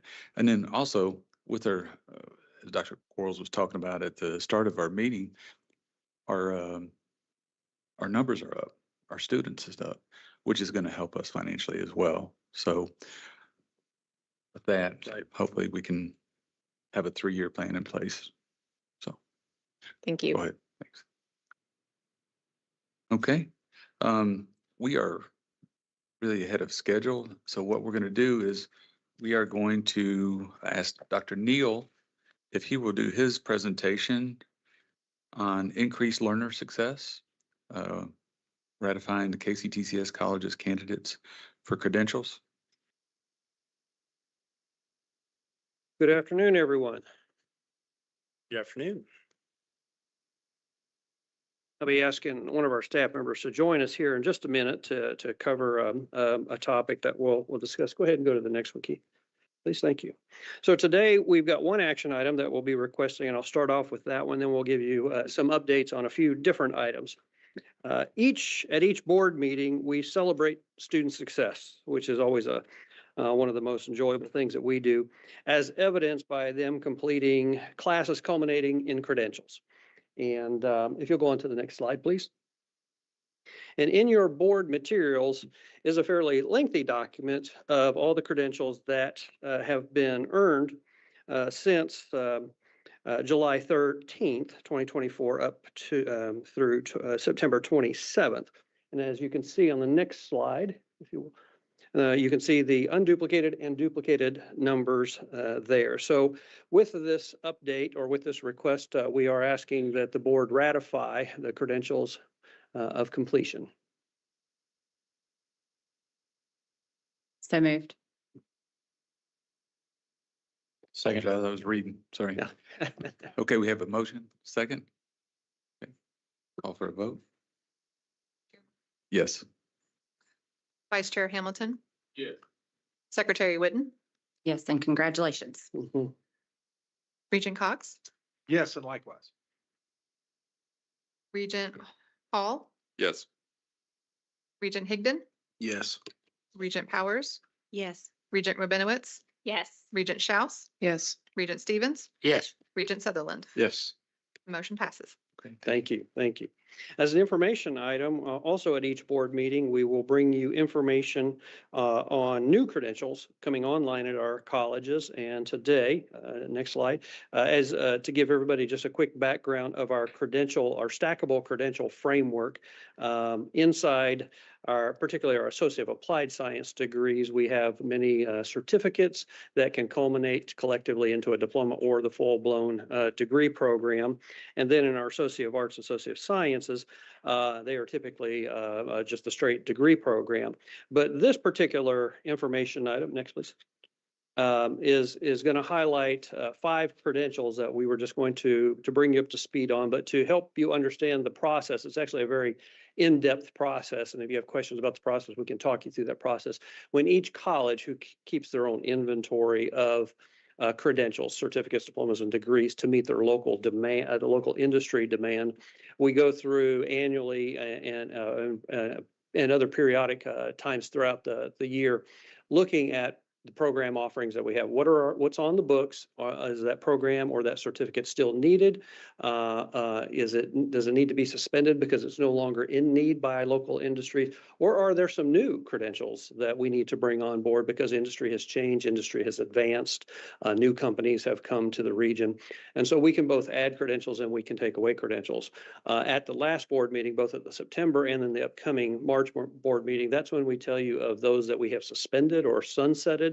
But then at each of our board meetings, we tell you the ones that we have added that are new. And so this year, next please. This year we have added 5 new certificates, one for each of 5 colleges. At Ashland, we have an entrepreneur certificate, which is within the business admin program. At Big Sandy, a basic lineman certificate that is within the applied process technologies program. At Bluegrass, we have a horticulture certificate within the agriculture program. At Hopkinsville, we have an agriculture certificate embedded within the agriculture, or the larger program.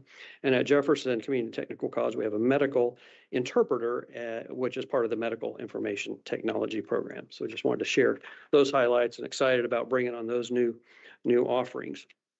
This next item is something that actually started with this board several years ago. And when we were looking at, and the questions were, what's the difference between performance levels of face-to-face students versus online students? And so after we did the analysis for you and came back with the data, it was requested that we put together some strategies to try to close the achievement gap in between those taking online courses versus similar face-to-face courses. So out of that came the COLA process. The Kentucky Online Learning Assessment. And there are 3 major components to that process. First, the key, what we call the keys, which is a number of essential skill standards that our faculty have developed for good practice in online courses. Then there's also a secondary process by which faculty will do self-reviews of their online courses. And then a third level, which is a validation review, where a system-wide team of experts in academics will sample courses from each college and do a standardizing kind of review across the system. And so last year, our goal was to get our full-time faculty who were employed last year all through the training and through the self-review process. And we're very pleased that we reported out at one of your previous board meetings, 100% of our full-time faculty made that through, through that process. This year, we were focusing on adjuncts going through that process, and then any new faculty that have come on board since then.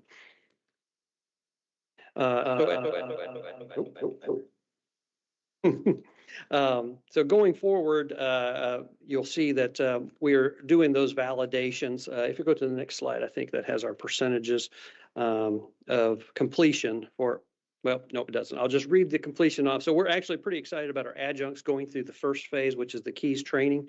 Even though we're not quite 50% of the way through the year, we have 61% of our adjuncts that have completed the keys development training, which is really exciting because our adjuncts, they have lives in large part outside of teaching. And so their time has much more demands on it. And so they are limited on how much professional development and those sorts of things. But we're very excited that we're ahead of schedule on our adjuncts and new faculty going through that program. on the self-review process, when they're reviewing the standards of their modified online courses, we're at 51% completion there. So very excited about that. The last component that we alluded to at the last board meeting is that as part of this process, a website was under development where, call it the one-stop shop for the public to go to look at all things online. And so on that web page, it is active now, and it lists all the different credentials that you can get in an online environment through KCTCS and which colleges are offering it. But it also has some pretty powerful testimonials, student testimonials, and we wanted to share one of them with you today. So if you would play that. I feel like SCC has been vital in taking my career to the next level. It has opened up so many opportunities with the different positions that I've been able to hold for the last few years at Firestone. Continuing my education, it has been an absolute key. I'm currently the distribution center coordinator at Firestone Air Ride here in Williamsburg, Kentucky. Our plant creates and manufactures air springs for tractor and trailers, buses, trains, things like that. My job history at Firestone goes back 24 years. I started out in production on the plant floor, manufacturing those air springs. I was able to get a job in the test lab, making sure that everything was of good quality. Then started my journey at SCC and was able to acquire a document control coordinator job, which led into now that I'm distribution center coordinator. What drew me to attend Somerset Community College was needing to go back to school. I had always had a dream ever since I was in high school to be able to go to college and acquire a degree. No one in my family, in my immediate family, had a degree, and that's just something that I had always wanted. So I searched around and I saw that the tuition and things for SEC were remarkable, and I wanted to advance my career, so I started at SEC.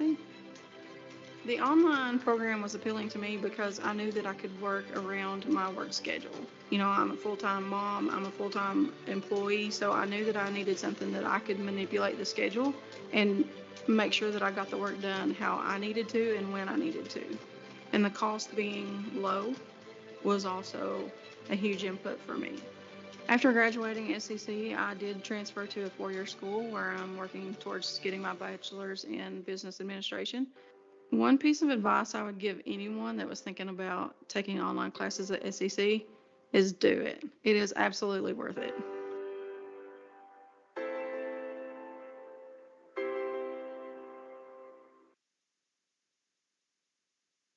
Bring a smile to my face. That's what we're about right there. And, you know, this is a good example of something that KCTCS, our faculty and support staff have been committed to for a number of years. And that is finding better ways to allow people to hold a job and get their education. You know, the old education model was you either had to work during the week or you could go to school during the week, but you couldn't do both. And so we committed at all 16 of our colleges a number of years ago to find better ways to allow students to flexibly, or what I call work and learn friendly models of instruction that not are just online, but some are hybrid, some are on campus, some are a mixture thereof. And I'm so proud of the work that's been done. And I say all of that to say, because as we get into this next topic, which is enrollment, and we got a lot of things to celebrate on the enrollment front, part of the success of our enrollment has been the work that the faculty and our support staff put in a number of years ago. Had we not done some of this work a number of years ago, I don't know that we would be where we're at today. So this is definitely a celebration, not only of enrollment in our students, but also innovation and willingness to change and improve on behalf of our faculty and staff. So you heard at the last board meeting, I was very excited to share with you that the fall was starting to shape up in a positive note on enrollment. So we're going to talk a little bit about fall enrollment, a little bit about spring enrollment, but back in the September board meeting, fairly early in the semester, maybe a month in, and enrollment is still churning in because we have courses that start in October. We're still enrolling dual credit students as we were getting into the high school. So the fall enrollment at the September board meeting is very flexible and it fluctuates quite a bit. But now as we look back at near the end of the semester with finals coming up next week. Sorry about that, students. But, you know, the enrollment is pretty much in the books. And so as we look at our fall 2024 enrollment, excited to say we're nearly 7% up in total enrollment. And that's an exciting note. But as you can see in that sub bullet there, this is the highest total enrollment in a decade. So I think that deserves an applause for everybody across KCTCS and all the great work. Next slide, please.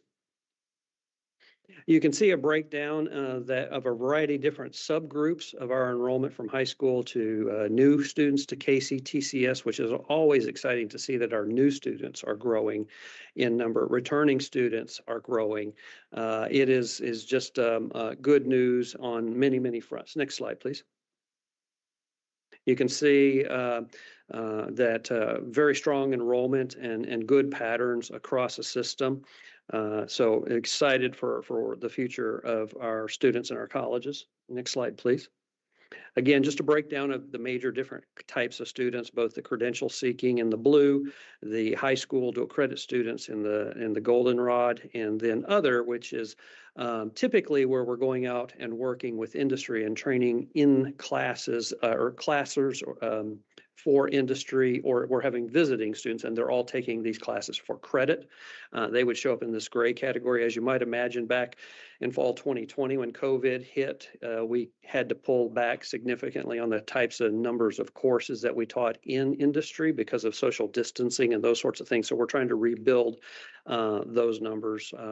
We're still doing lots of training out there, but when we do training in companies, that could fall in the gray category. If it's for college credit, if the company wants it for credit, it would fall in this category. If they want it for non-credit, which there's a lot of training that we do in companies that there's not credit attached, they just need it for professional development or CEUs, it would not fall on this category. So there's that's kind of a mixed bag kind of picture. Next slide, please. This is a national comparison, which is exciting to see that other than the fall 2020, our enrollment, which is in the dark blue line, compared to the national trend for fall enrollment increases, we have exceeded the national growth trend each year except for fall of 2020. Next slide, please.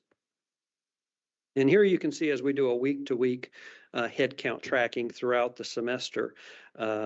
This is looking at spring now. We're transitioning to just a quick look at the spring. We're very early on. We start registering for spring on October 1 or the beginning of October. So we still have a ways to go. We'll be registering through the end of December and into the first few weeks in January until classes start, and then continuing to register throughout the first half of the spring semester as we get closer to the second buy terms, which start in early March. But the early numbers when this report was run, which was November 15th, we were up 17.6%, which is very, very promising that not only did we have a good fall, it looks like it's transitioning to an even better spring. Okay, go ahead. All right, so that's a couple of quick updates for you. The next item, I'm going to call Alicia up here, and as she's coming on up, I just want to see, were there any questions about any of the reports that I shared with you today? Yes, ma'am. Dr. Neal, maybe you said it, or maybe it was on your slide and I just looked it over. So when we were talking about the levels of keys, right? And so the course evaluations, where are full-time faculty at on that as far as completion of course evaluations? The self-evaluation? The self-evaluations. Dr. Wagner, do you know, are we still at 100%? 100%. Yeah, the ones that we were trying to get through last year, the full-time Right. faculty was our focus last year. It's at Okay. 100%. Okay, wonderful. Okay. Thank you. So this next topic, as Alicia comes up, she does such a fantastic job with analysis work and leading our institutional research area. This is a topic that you asked about at a previous board meeting, and so she's returning with a very interesting report. Alicia? Thank you. I'm really excited to talk to you guys today about the program costing. And while I'm up here, I just want to let you know that a lot of work was done by a lot of people to bring this to you today. So this was not just an ORPA project.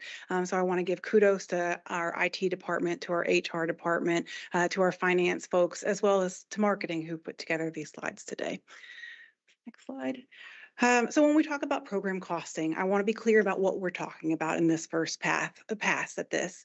So what you'll see in the blue and the yellow are the components that we're looking at right now in program costing. So we're looking at how much tuition are we bringing in and comparing that to how much we are waiving classes, how much tuition we are waiving, how much we are paying instructors to teach the courses, and then that student services cost. So really looking at the full cost of delivering a credit hour to a student. What we are not looking at right now are those things in white.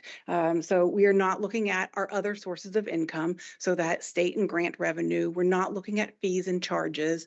We are not looking at those equipment and supplies costs or other administrative costs, including buildings and things like that. So I want to be very clear about what we're talking about.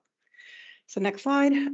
So we looked at, for our first pass at this is bringing in 23-24 data. So data for the academic year 23-24. And we are looking at every single student who is taking a course. And what we're doing here is we are saying, okay, we're going to take those students and we're going to assign them to a program based on their major. And then we are going to really summarize that up into what we call our targeted industry sectors. So those sectors that are targeted by the state. So this is an example for healthcare. So when I mentioned on the previous slide, we were looking at tuition revenue. So for students enrolled in our healthcare programs in 23-24, we brought in we charged about nearly $40 million in tuition to those students. We waived about $1.3 million in tuition. Our instructor costs were $44 million to teach those students that were enrolled in the healthcare programs. So this includes, I'm talking about the students who are enrolled in a program. So this includes the gen ed courses they're taking, as well as those technical credit hours in healthcare. So the student services cost to support those healthcare students, $14.4 million. So that gives us, if we subtract that tuition, we take that tuition and subtract the waivers, the instructor costs, and the student services costs, that gives us a loss over the course of the academic year of $20 million. So this is a rather big program. We have over 7,000 students on a full-time equivalent basis. So that's looking at how many students would be full-time taking a 30 credit hour load. So we have 7,000 students. So that means over the course of this academic year for healthcare students, we lost $2,800 per student in the healthcare program. So anybody have any questions about this data so far? Yeah, so the student services cost, when we're looking at the 14 million, so how are we getting to that number? So right now so the instructor costs are tied directly to the courses, but we cannot do that with student services. Right. So we are taking, so our finance folks worked on what is included in student services costs, and we are simply taking it by the number of credit hours allocated. So we're taking the total student services, Okay. dividing it by the credit hours in healthcare. Gotcha. Thank you. Any other questions? Okay, so next slide. So this is a summary I mentioned by those targeted industry sectors. So what does this look like for advanced manufacturing, for business and IT, for construction, for that transportation logistics, or other technical programs that don't fall within a targeted industry sector? So those would be things like cosmetology or our food programs. And then we have our general education programs. Mostly that is our Associate of Arts and Associate of Science. So what you'll see here, the main thing to pay attention to is where are we red on this first row and where are we red on the third row versus where we're black. So the red indicates that we have a shortfall and the black indicates that we are making revenue from those programs. So what you'll see here, again, we focused on healthcare in that previous slide. That is the biggest shortfall in terms of the overall, but again, it's a big program.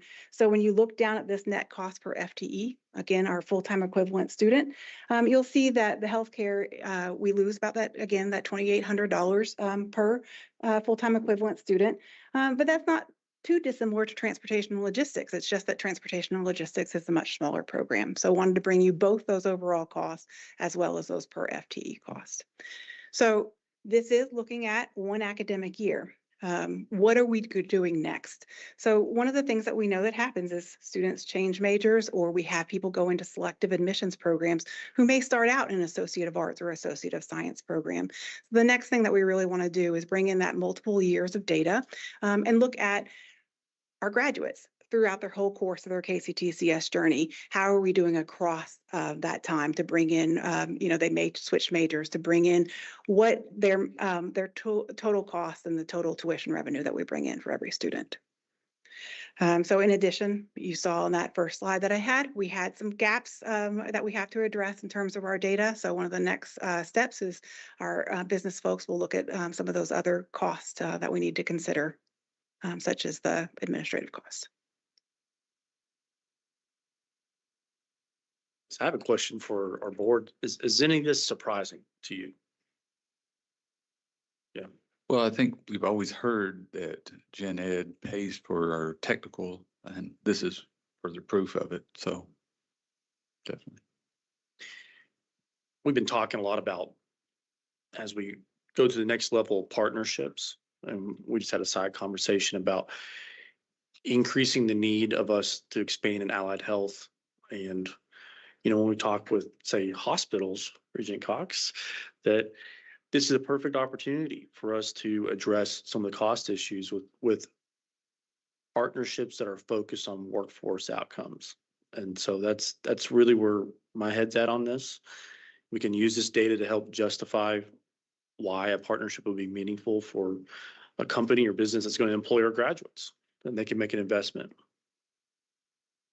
Dr. Course, you asked if anything was surprising. I think that the thing that surprises me the most, if we go back to that initial nursing slide, and I'm going to kind of hang up on that $14 million for student services costs.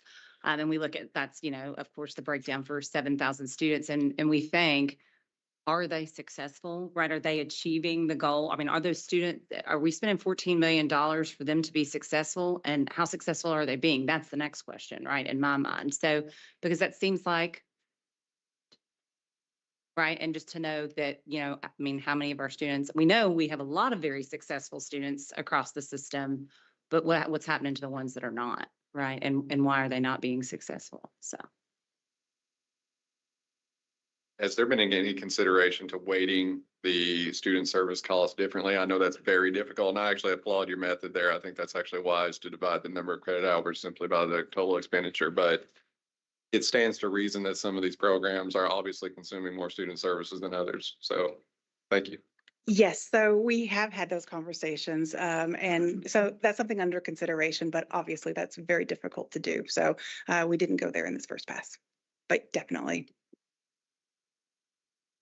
I guess another one would be interesting, because really I already know the two things are. One is class size and supplies. I mean, we're technical. That's what our problem is. And so I'm just kind of curious if you could pop out, what's the average class size of technical programs in those sectors versus, Gen Ed class. Is it 30? Is it 25 in a Gen Ed, or is it, Yeah, that's something we can definitely add.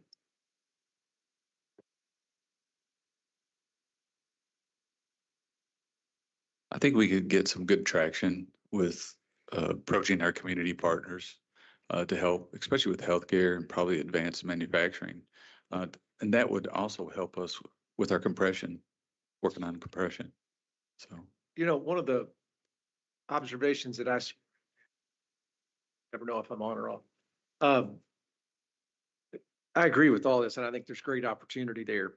The sooner we get them in the workplace via part-time job, internship, externship, whatever, the more likely we are as an industry to invest in programs like this. I mean, we experience such difficulty at recruitment right now that any way that we can, and what we found is that the sooner we get them in the clinical setting, the higher the retention goes. People either determine very quickly, hey, this is what I want to do, or hey, this is not for me. So one of the things that I hope we're able to do is one of the ways we're going to show value is, as an organization here, is if we're able to also help solve some of the right now workforce issues while they're in this. Now, I know that's difficult in a lot of cases because they also have other jobs sometimes, but I mean, in the healthcare industry, this is made to order from my perspective, because if you look at the money that we're spending trying to attract, and if we had a pipeline that was more direct, we'll take that money we're giving to people who, we're experiencing 150% turnover with usually, and invest it here with a better chance of retaining. So What kind of cost do you have with like travel nurses now? You still, astronomical. And you could take that money and invest in this and really get some benefits. well, but I think what President Quarles said is so true, is that in healthcare anyway, if we see the value from a workforce perspective, I mean, everybody I know in healthcare is more than willing to, use funds to help fund, fellowships, programs, professors, whatever it takes, because we're facing critical shortages, and it's not going to get any better. Yeah. So, and that, as I said, that turnover is a churn for us. So when you look at these numbers, I would like to, to build upon that comment. One of the things that we've seen first in manufacturing, and now we're starting to see it happen in healthcare partnerships with a few of our colleges and healthcare providers, is a grow your own model. In manufacturing, the FAME program is probably the most well-known one that we do at many of our colleges, where the employers hire the folks first. And then as a condition of employment, they go to school with us while working for that company. We're now doing that with registered nursing, where some of our hospitals are hiring folks that are actually already working for them. They put them through a cohort model in nursing, and they're earning a salary and benefits from that company while they're going to nursing. And then there's a clause that they sign in their contract that they continue after completion, working for that company for a certain number of years. Those are some of the highest success rates we've seen in programs in both of those disciplines, both manufacturing and nursing. And so I think that is a new way of thinking about healthcare, that healthcare education that we need to consider working with our partners. Yeah. Right. we had no idea. Mm-hmm. Right. We think that helps us retain, I think it helps keep them in school. Absolutely. I mean, and what you're saying, Regent Cox, is exactly right. And I mean, I'm going to call her Regent Jackson. It's Dr. Jackson. I mean, she was talking about, yeah, she was taught, but she's not anymore. She's President Jackson. But she was talking about this 2 or 3 years ago, at this very table, when we were talking about transactional relationships between companies and really kind of embracing that. They were doing something like that down in Big Sandy, if I'm correct. So, are we investigating more of those possibilities? When we hear, someone telling us, yes, we would do that. I mean, are we really? Well, that's what we hope to continue growing, because it's already happening in nursing on a smaller scale.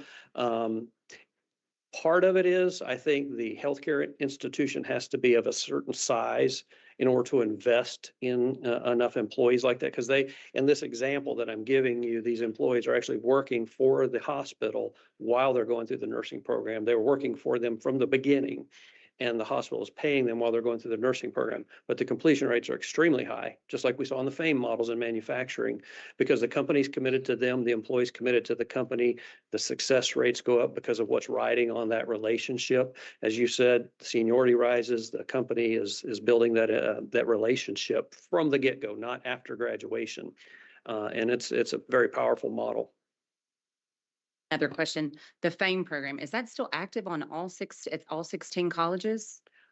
I believe it is. No, not all. There's still Okay, 11. Okay, But you can take that concept right. and take it to other Absolutely. industry sectors. We didn't think that could be done in healthcare for many years. We didn't think that, or at least I didn't think it could be, until a healthcare provider said, let's give this a shot. Boy, I tell you what, it's powerful. One of the most fun things about being a region or trustee is you get to come up with, cockamamie ideas that you don't have to implement or execute. Yeah. One of the things I've always thought is, how do we work together better while these kids are in high school to make them interested in a career in healthcare, where the educational partner, can be easily accessed? Because there's never been a time where there's more money available for kids who want to go in healthcare.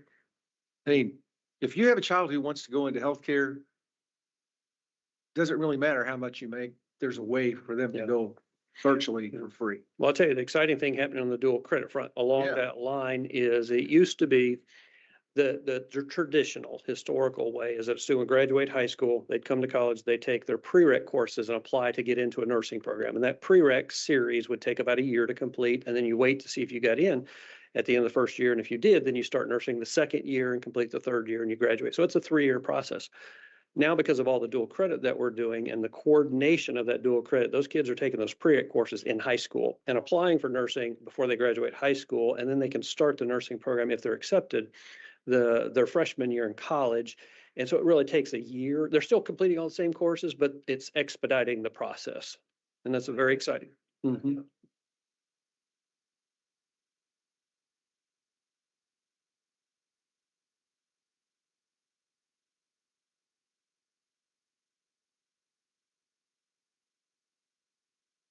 Mhm. And there's a job waiting for you. Yep. Yeah. And on the way, put it out. Mhm. We're gonna pay the way. You're gonna work. You're gonna be able to get credit for that. I think it's terrific. Mhm. So I'm counting on you to pony up here.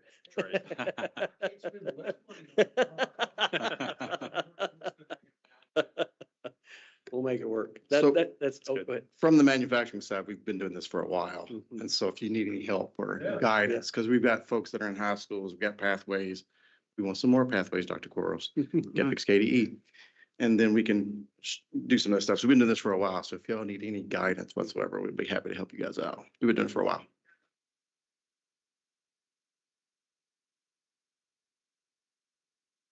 We talk them in middle schools Mhm. and elementary schools Mhm. is when I talk to them.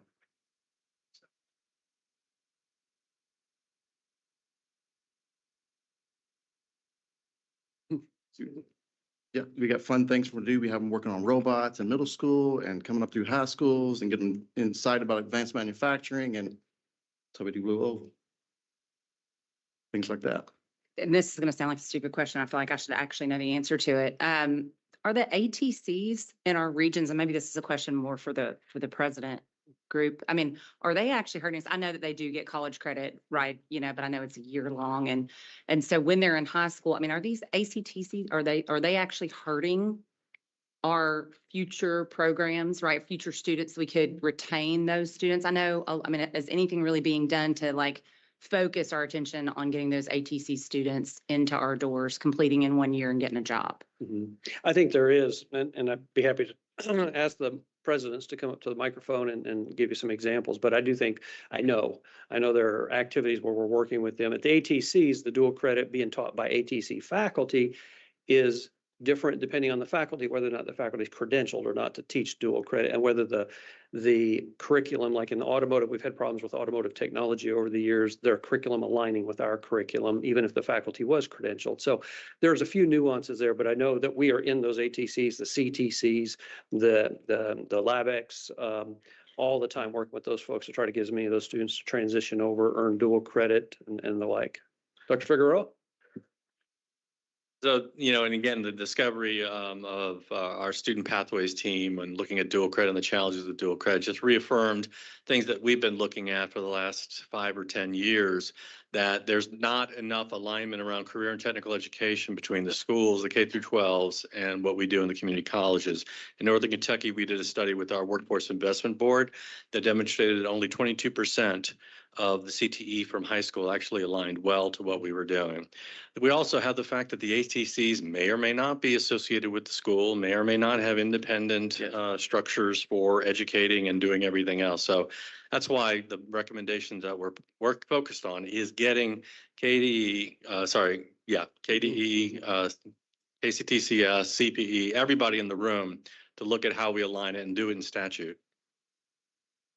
Dr. Figueroa, can I ask you a question really quick, just since you're the one who stood up? So actually kind of close to your region. So a girl that I know who graduated from the same high school, and now she's going into the Good Sam nursing program. Mhm. And I had to ask a lot of questions about that because she's working and learning like you're talking about.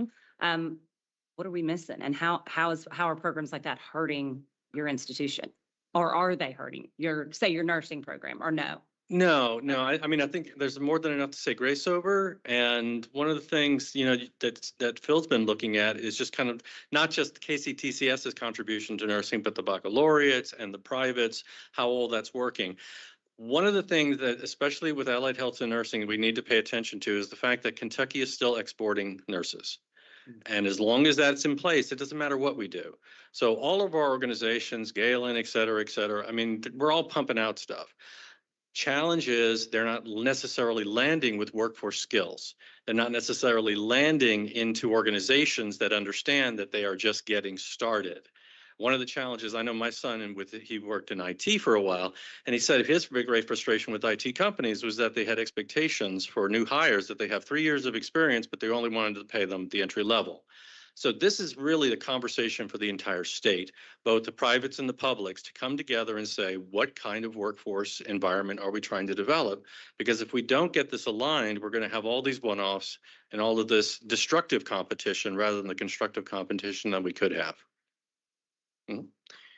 Regent Whitten, that's a very timely question. Let me just unpack this a step further. The amount of college level opportunities for high schoolers in Kentucky is proliferated, and it's been great for our state. Now we're at the point of there's so much to choose from.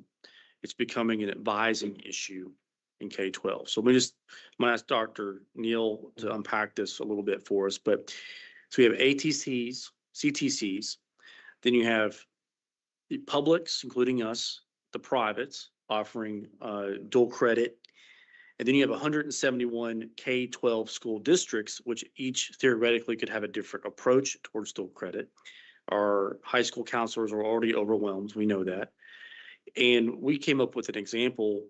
I believe a student could theoretically take the same English, the equivalent of English 101 class with 3 different schools and not have someone say, don't do that. And that, maybe that's in theory. That could happen, but it's happening to maybe a less extreme example.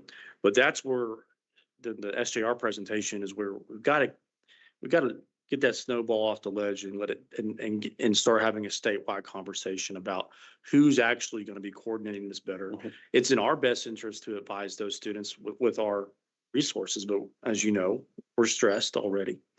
But any other ideas on dual credit? Well, yeah, that's what we're seeing today. I think you really hit the nail on the head, is that the kids, when it doesn't go well, get caught in the crosshairs of the higher ed institutions and the K-12 trying to provide a wide menu of options to these kids. But because we don't have a statewide coordinated effort, we do have some efforts. Let me rephrase that, statewide. But what we have is, as Dr. Quarles said, we've got KCTCS colleges offering dual credit. We've got the public universities, and we've got the privates offering to differing degrees dual credit, all in the same high school.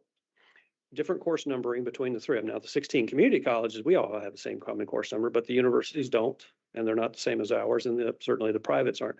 And so to that point, although it may be the exception rather than the rule, a student could theoretically take, or actually we have an example of a student taking a freshman English 101 with us, a different number with a public university and a different one from a private college, thinking they were different courses. That's right. Because there's not strong, well-aligned pathway advising, post-secondary advising for the student on behalf of whatever institution they want to go to. And so that's one of the reasons our recommendation SJR is that if we're already doing 71% of the dual credit offered in the state of Kentucky, let us do it all, and we'll invest in the staffing needed to get out there and advise these kids the right way, so that we can then prohibit these types of situations from happening and have better coordinated coursework for these kids to get on the path early, not take courses that they don't need, and move on to their post-secondary institution of choice. Is there a model anywhere else in the nation where the community college provides dual credit? 75% of the dual credit in America is offered through community colleges. So it's all over the place. Now, to the example I was talking about, the academic advising, I think we have found some models. I would have to defer to the teams that did the research on this, but we're about 71, excuse me. We uncovered, I think, 2 states, 3 states where the community colleges are the sole provider. But, and so Whether it's us doing it all or it is a well-coordinated effort on behalf of all of higher education and in partnership with KDE, one of those two things needs to happen for the sake of the kids, for the students. But it will take some investment.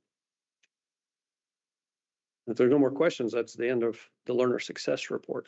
Thank you all for the questions. Thank you. Appreciate it. And thank you, Alicia, for the good work. Yes, great report, you and your staff. Okay.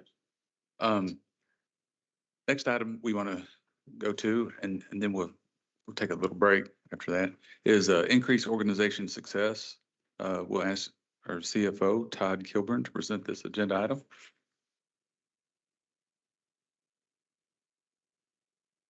This, I have to note, this is our first meeting that we've had without Buddy here. So we definitely miss him, but Todd. Thank you. Buddy actually officially retires at the end of January. He's on a trip right now and might possibly be watching. So if suddenly online you see Buddy's face show up, it may be because I've said something that Buddy needs to correct along the way, but hopefully that won't be the case. So, but always watching. So thank you all. Wanted to give you the financial report this afternoon and just give you an update as to where we are through the first quarter of the current year. Our report here reflects that we've had total operating revenues of $371,977,000, or 41% of a budgeted revenue for the year. Which sounds great, although you realize that most of the revenue comes in early in the year through tuition at the beginning of the fall semester. So that will level out to some degree throughout the rest of the year. And our expenses are at about 29% of the budgeted expenses for the year, which is a little more in line with where we are. There are some expenses that are also heavily weighted at the beginning of the year. Some of our software, some of our other things that we use to manage for the course of the year. We'll go through the numbers here in just a moment, at least some of the variances to try to be helpful in sharing where we are. We do want to give our quarterly trains update as well. We have current open commitments of $2.994 million in the Kentucky Trains program, and we have reimbursed some to the colleges in the amount of $458,900 at this point. And as we noted at the last meeting in this year, there was a yearly allocation of $4.1 million plus, with an additional $2 million approved by Dr. Quarles for projects with current Kentucky companies. So the trains program continues to be successful. I know Jesse will report on that a little bit more tomorrow, but that will give you an update as to where we are dollar-wise. On the statement of current funds, revenues, and expenses, when I look at these numbers, what I really want to know is why are there variances? So I'll talk through the variances just to try to explain some of those. So when you look at our revenues for the year, tuition and charges, again, this is really a timing issue. We've seen about 55% of what we budgeted for revenue for tuition to come in. That's because so much is heavily weighted in the first quarter related to the current school year. So this is a timing matter. We'll see it also fairly heavy in the second quarter when we get to that, because we start to get a number of payments for the spring semester in the second quarter. And then we'll see that number decline a little bit throughout the rest of the year. This is fairly consistent, as you note, with where we were last year. We were also at 55% last year. So this is, we went up a little ahead last year. We're expecting we will wind up a little ahead as we project things for the current year. But we can't expect that we're going to have 55% of revenue each quarter. It's just a timing issue. Under non-credit tuition, this is also a timing issue, but kind of on the opposite side of that. This refers to tuition that is garnered from our fire commission and our fire training programs. Those generally tend to be more heavily accessed in the spring and early part of the year.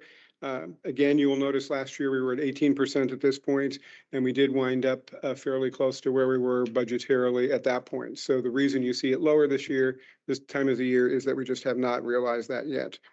Investment income, This is great. We're at 79% of what we budgeted.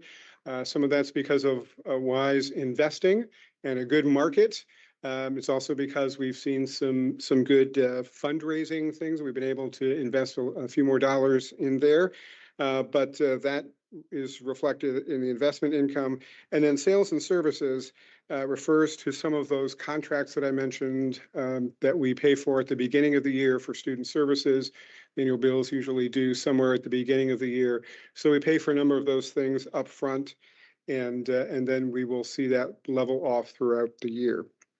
Again, if you look at the percentage this year as opposed to the percentage last year, we're right about in the same ballpark. So these are not out of the norm for what we would expect in our budget. Under expenditures, public service, again, this is fire commission and fire training. That's why you only see 17% at this point. We haven't made all those expenditures in that area for this year. So this is fairly consistent with where we've been, a little lower this year. But we expect that will rally by the end of the year. Student services, this also has to do with some of those contracts on the expenditure side. And then student financial aid, this is pretty heavy because of the revenue that comes in and the tuition that then gets refunded back to students. The student gets some money back to them, so that's also expected to be heavy in the year. So when we look at where we are for the year, we are seeing that our total operating revenues for the year were $896,590. And then we had other of $105,696, and our total operating reserves are $1,017,000. You'll notice the same on the expenditure side. Total expenditures were $1,002,000. So our revenues in excess of expenditures was in the amount of $77,752. So I'll stand for any questions that you might have around that report, or I can move on to the statement of net position. All right, I will move on then to the statement of net position for the year. Again, some particular areas that I want to call out under our non-current assets. Down toward the bottom, you'll see a line that's called capital assets net. This relates to some of the new buildings that we have put online fully in this quarter. Last year, you'll notice that we had 746 million. We're now seeing 793. Some of that relates to the buildings that you saw presented by Andy Casabier earlier. The project at E-Town for the student center, the building, let me just make sure that they're right, the ECTC Student Center, the Blue Oval Training Center, the Greenville Training Center for the Fire Commission, and the Hazard Knott School of Craft Center. All of those items make up the lion's share of that amount, which is about 35 million. So we've seen 35 million added to our physical assets in this year. And then the deferred outflows and deferred inflows, those two items are very often a little bit hard to wrap our mind around, but these are numbers that we receive from the state retirement system. They calculate these. These have to do with monies that we've not yet spent as deferred outflows on our pensions and our OPEB trust. The inflows are monies that come in toward that that are yet to be spent. And so you'll see some variance in those. But that does leave us at that total net position at the end of the first quarter of $1,302,348,000. So that's our financial report where we stand as of the first quarter. We will continue to track things throughout the year and make sure that we stay on target. But I wanted you to understand why there were some variances and where we are at the moment. So again, I would stand for any questions that you might have. A quick question. If we'll scroll back up, subscription liabilities. No, I'm sorry, subscription. Was under non-current liabilities. It was just quite the jump. It was like from 1,000 to 5,000. Maybe I'm looking at something else. Okay. No, I see where it is. Subscription liabilities, non-current under liabilities. And I don't know the answer to that. Okay. I'll get back to you on that. Thank you. Any other questions?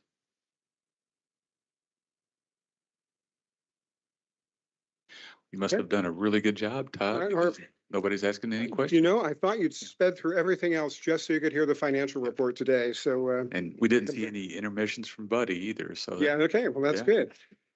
All right, thank Thank you. you very much. Appreciate it. Okay, let's take about a 10-minute break right now, if you don't mind. Be back here 2:52, 2:51.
Okay, thank you all.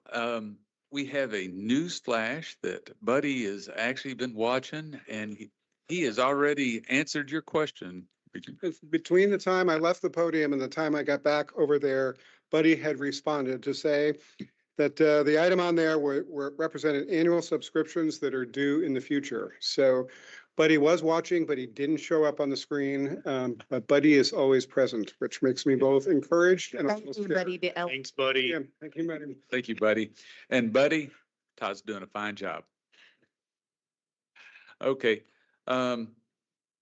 Next thing I would like to do is I'd like to point out that Tony Newberry has been with us now for almost a year.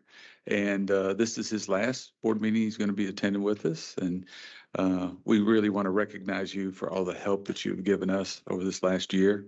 And we really appreciate it. Let's give him a round of applause.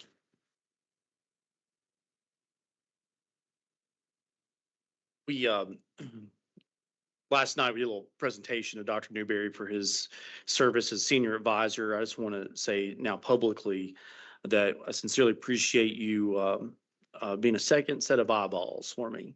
And you come to us with a tremendous background. And for many in the room, particularly our presidents, you've served as in a mentorship role, including myself. So I just want to say thank you. And this may be the last one he attends, but we know he's going to be watching future board meetings. He loves that. So thank you, Dr. Newberry. Yeah, we really appreciate it. Thank you. Appreciate it. And one other thing is, Dr. Quarles will definitely be getting out the Fire Commission's graduation dates to us. So if we do have the opportunity, I know I'd like to attend one. Yep, they do 2 classes a year. And so as soon as we have the dates, we'll send it out to you. Amazing new facility. And so they would love for you all to be there. Thank you. Definitely. They really appreciate the idea of being more involved with KCTCS.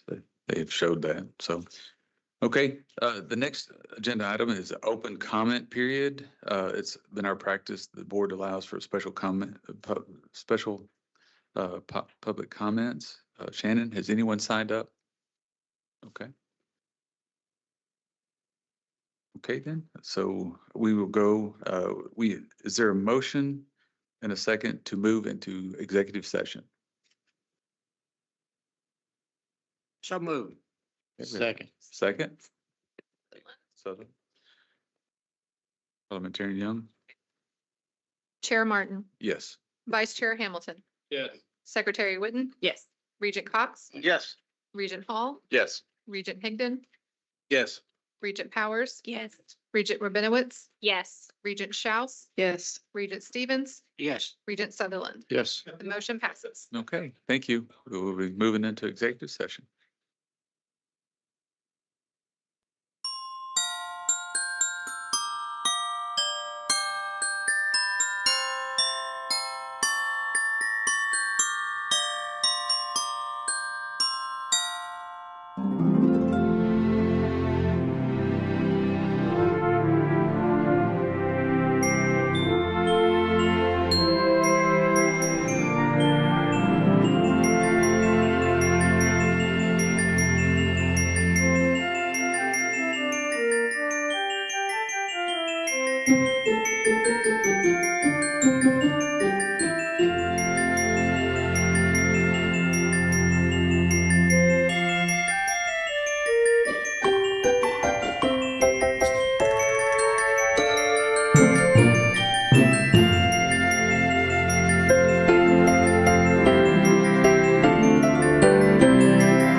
Okay, I'd like to have a motion for us to go out of executive session.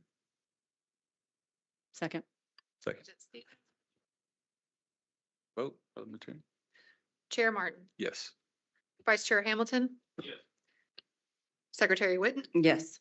Regent Cox. Yes.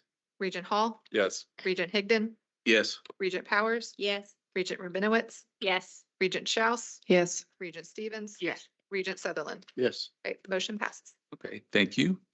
And there was no action taken in the executive session. So we'll move on to the next agenda item, which is adjournment. But would you like to say a couple words about where we're going and do we have gifts? that you guys Yeah, we have a provided? small token of appreciation in front of you. Thank you. Happy holiday season.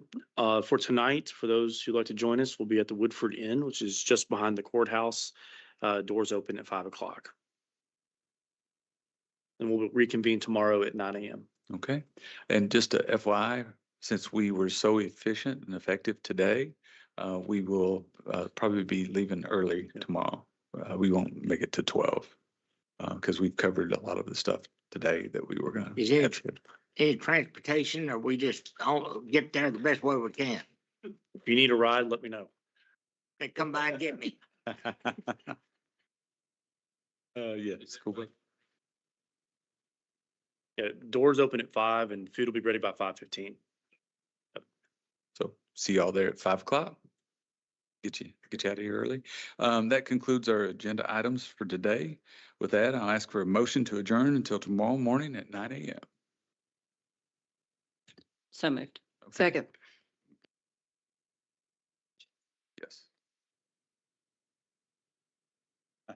Okay, we can do this by consensus. Are there any objections to adjourning?